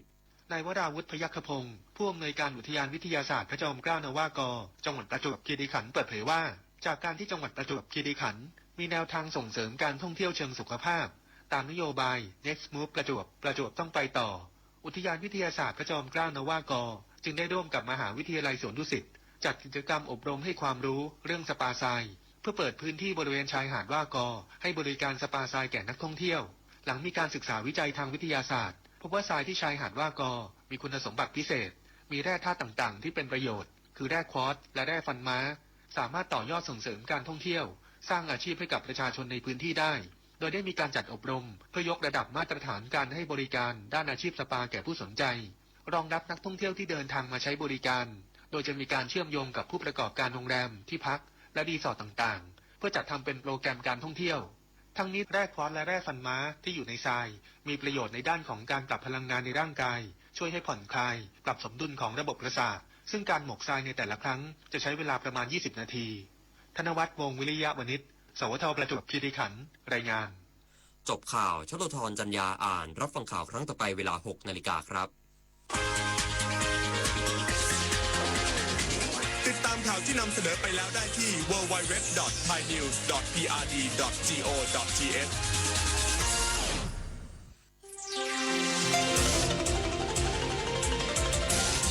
วิทยุแห่งประเทศไทยให้ความรู้คู่ความสุข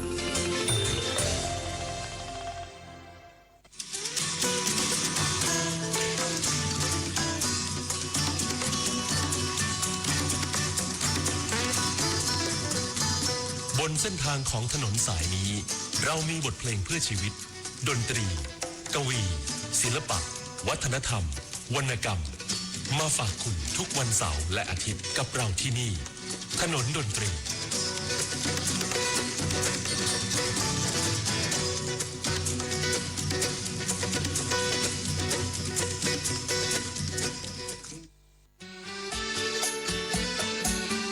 คนเพื่อชีวิตใกล้ชิดกันยิ่งขึ้นมาเป็นเพื่อนกันใน LINE Open Chat ถนนดนตรีเพียงไปที่แอปพลิเคชัน LINE เลือกหน้าหลักจากนั้นเลือกตรง Open Chat โดยค้นหาคำว่าถนนดนตรี FM 92.5 MHz แล้วกดเข้าร่วมเพียงเท่านี้ท่านจะไม่พลาดข่าวสารกิจกรรมทางดนตรีกวีศิลปะและวรรณกรรมที่น่าสนใจถนนดนตรีเรายังเป็นนักเดินทาง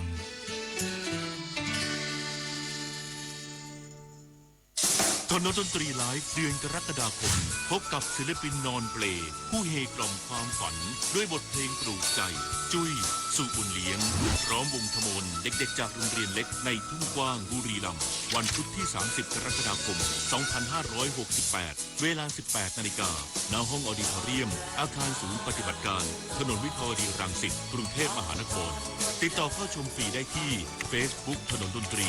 เรายังเป็นนักเดินทาง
ยินยอมกับความเป็นแมนนวลเพราะว่าเมื่อสักครู่นี้คือที่เครื่องรับวิทยุที่ใช้เป็นมอนิเตอร์ฝั่งย้อนเนี่ยนะครับมันอยู่ๆมันบูบีไปนั่นเมื่อกี้นี้ตอนกำลังสนุกจังหวะเมื่อช่วงปลายชั่วโมงที่แล้วแล้วก็ หาฐานไม่ได้ไอ้ฐานก้อน A4 ใช่ไหม A3 A4 A4 ใช่ไหมครับก็หาไม่ได้เพราะว่าเมื่อคราวที่แล้วเนี่ยที่ซื้อวิทยุเครื่องมาแล้วมันเขาให้ฐานมาเป็นฐานก้อนใหญ่แล้วปรากฏว่าเครื่องรับเนี่ยไม่มีรูเสียบหูฟังเพราะเราต้องใช้หูฟังด้วยก็เลยต้องซื้อเครื่องเล็กแล้วก็เอาฐานเสียเงินไปแล้วนะฮะก็อุดหนุนคุณลุงแกปรากฏว่าเจ๊งไปแล้วก็ฐานมันเหลืออยู่แล้วปรากฏว่ามีฐานินอยู่เครื่องหนึ่งซึ่งเป็นผมไม่แน่ใจว่าเขาทำแจกของตอนช่วงวิทยุแห่งประเทศไทยเรื่องภัยพิบัติอะไรสักอย่างเนี่ยมันทิ้งไว้นานแล้วเนี่ยครับหลายปีแล้วด้วยเนี่ยนะครับปรากฏผมเอาฐานอันที่ซื้อผิดมาเอามาใส่ดังชัดแจ๋วเลยเนี่ยนะครับทางยินยอมจริงๆนะฮะสำหรับฐานินครับเดินทางกันในชั่วโมงสุดท้ายนะครับแล้วคุณสวรสขอมาในคืนวันนี้สำหรับยินยอมอัศนีวสันต์นะครับชั่วโมงสุดท้ายของทนดนตรีผมพินโตรุ่งสมัยและคุณทุนใจคำรอดนะครับควบคุมเสียงที่ห้องส่งที่สถานีวิทยุกระจายเสียงแห่งประเทศไทยถนนวิภาวดีรังสิตนะครับมีหลายที่หลายท่านที่ขอเพลงมาแล้วกำลังเดินทางอาจจะหนีรถติดเข้าไปตามเส้นทางซึ่งเปลี่ยวซึ่งเป็นเส้นทางลัดเลาะเข้าไปในเขตอนุรักษ์ธรรมชาติเขตป่าบ้างนะฮะอาจจะไปใกล้กับเส้นทางที่ไม่ได้เป็นเส้นทางหลักครับเมื่อกี้ขอมาบ้านท่ามะพร้างเดินทางผ่านเขาใหญ่ครับเดี๋ยวจะได้ฟังขอหลวงพ่อประจักษ์มาแล้วก็มาทางเมื่อสักครู่ที่แพร่ทาง0816346452คุณอะไรอรุณชาติพอดีผมมันบอกว่าจะไม่ชื่อแต่ว่าไม่เป็นไรครับขออยู่คนเดียวมานะครับแล้วเมื่อสักครู่นี้ไม่ได้รับสายหลายสายเลยนะฮะก็0816346452เขาหมวดไปสารวนหาฐานหน้าเรื่องอุปกรณ์คือถ้าไม่พร้อมทำงานไม่ได้จริงๆนะครับเพราะว่าอุปกรณ์นี้สำคัญนะฮะท่านเทคนิคเนี่ยสำคัญที่สุดเลยนะครับเทคนิคคือหัวใจพวกเราคืออาจจะเป็นหน้าตาแป๊บเดียวก็เหี่ยวเฉาไปตามกาลเวลาแต่หัวใจสิครับต้องสำคัญนะครับเพราะฉะนั้นด้านเทคนิคเนี่ยที่อยู่เบื้องหลังสำคัญที่สุดนะครับอุปกรณ์ต่างๆที่ช่วยมาน้องหนุ่ยมาดูแลให้แทนพี่แซมของเราที่ไปเป็นประชาสัมพันธ์จังหวัดอ่างทองมานะครับไม่ได้เจอกันนานเลยคิดถึงกันท่านประชาสัมพันธ์จังหวัดมีอะไรผมไปทำงานตอนเกษียณบ้างได้เกษียณปีเดียวกันมั้งปีหน้าใช่ไหมครับคุณคงศักดิ์สายวงนะครับไม่รู้ไปสายวงอยู่ที่ไหนแล้วนะฮะอยู่อ่างทองครับเพลงอยู่คนเดียวแล้วหลวงพ่อประจักษ์ครับ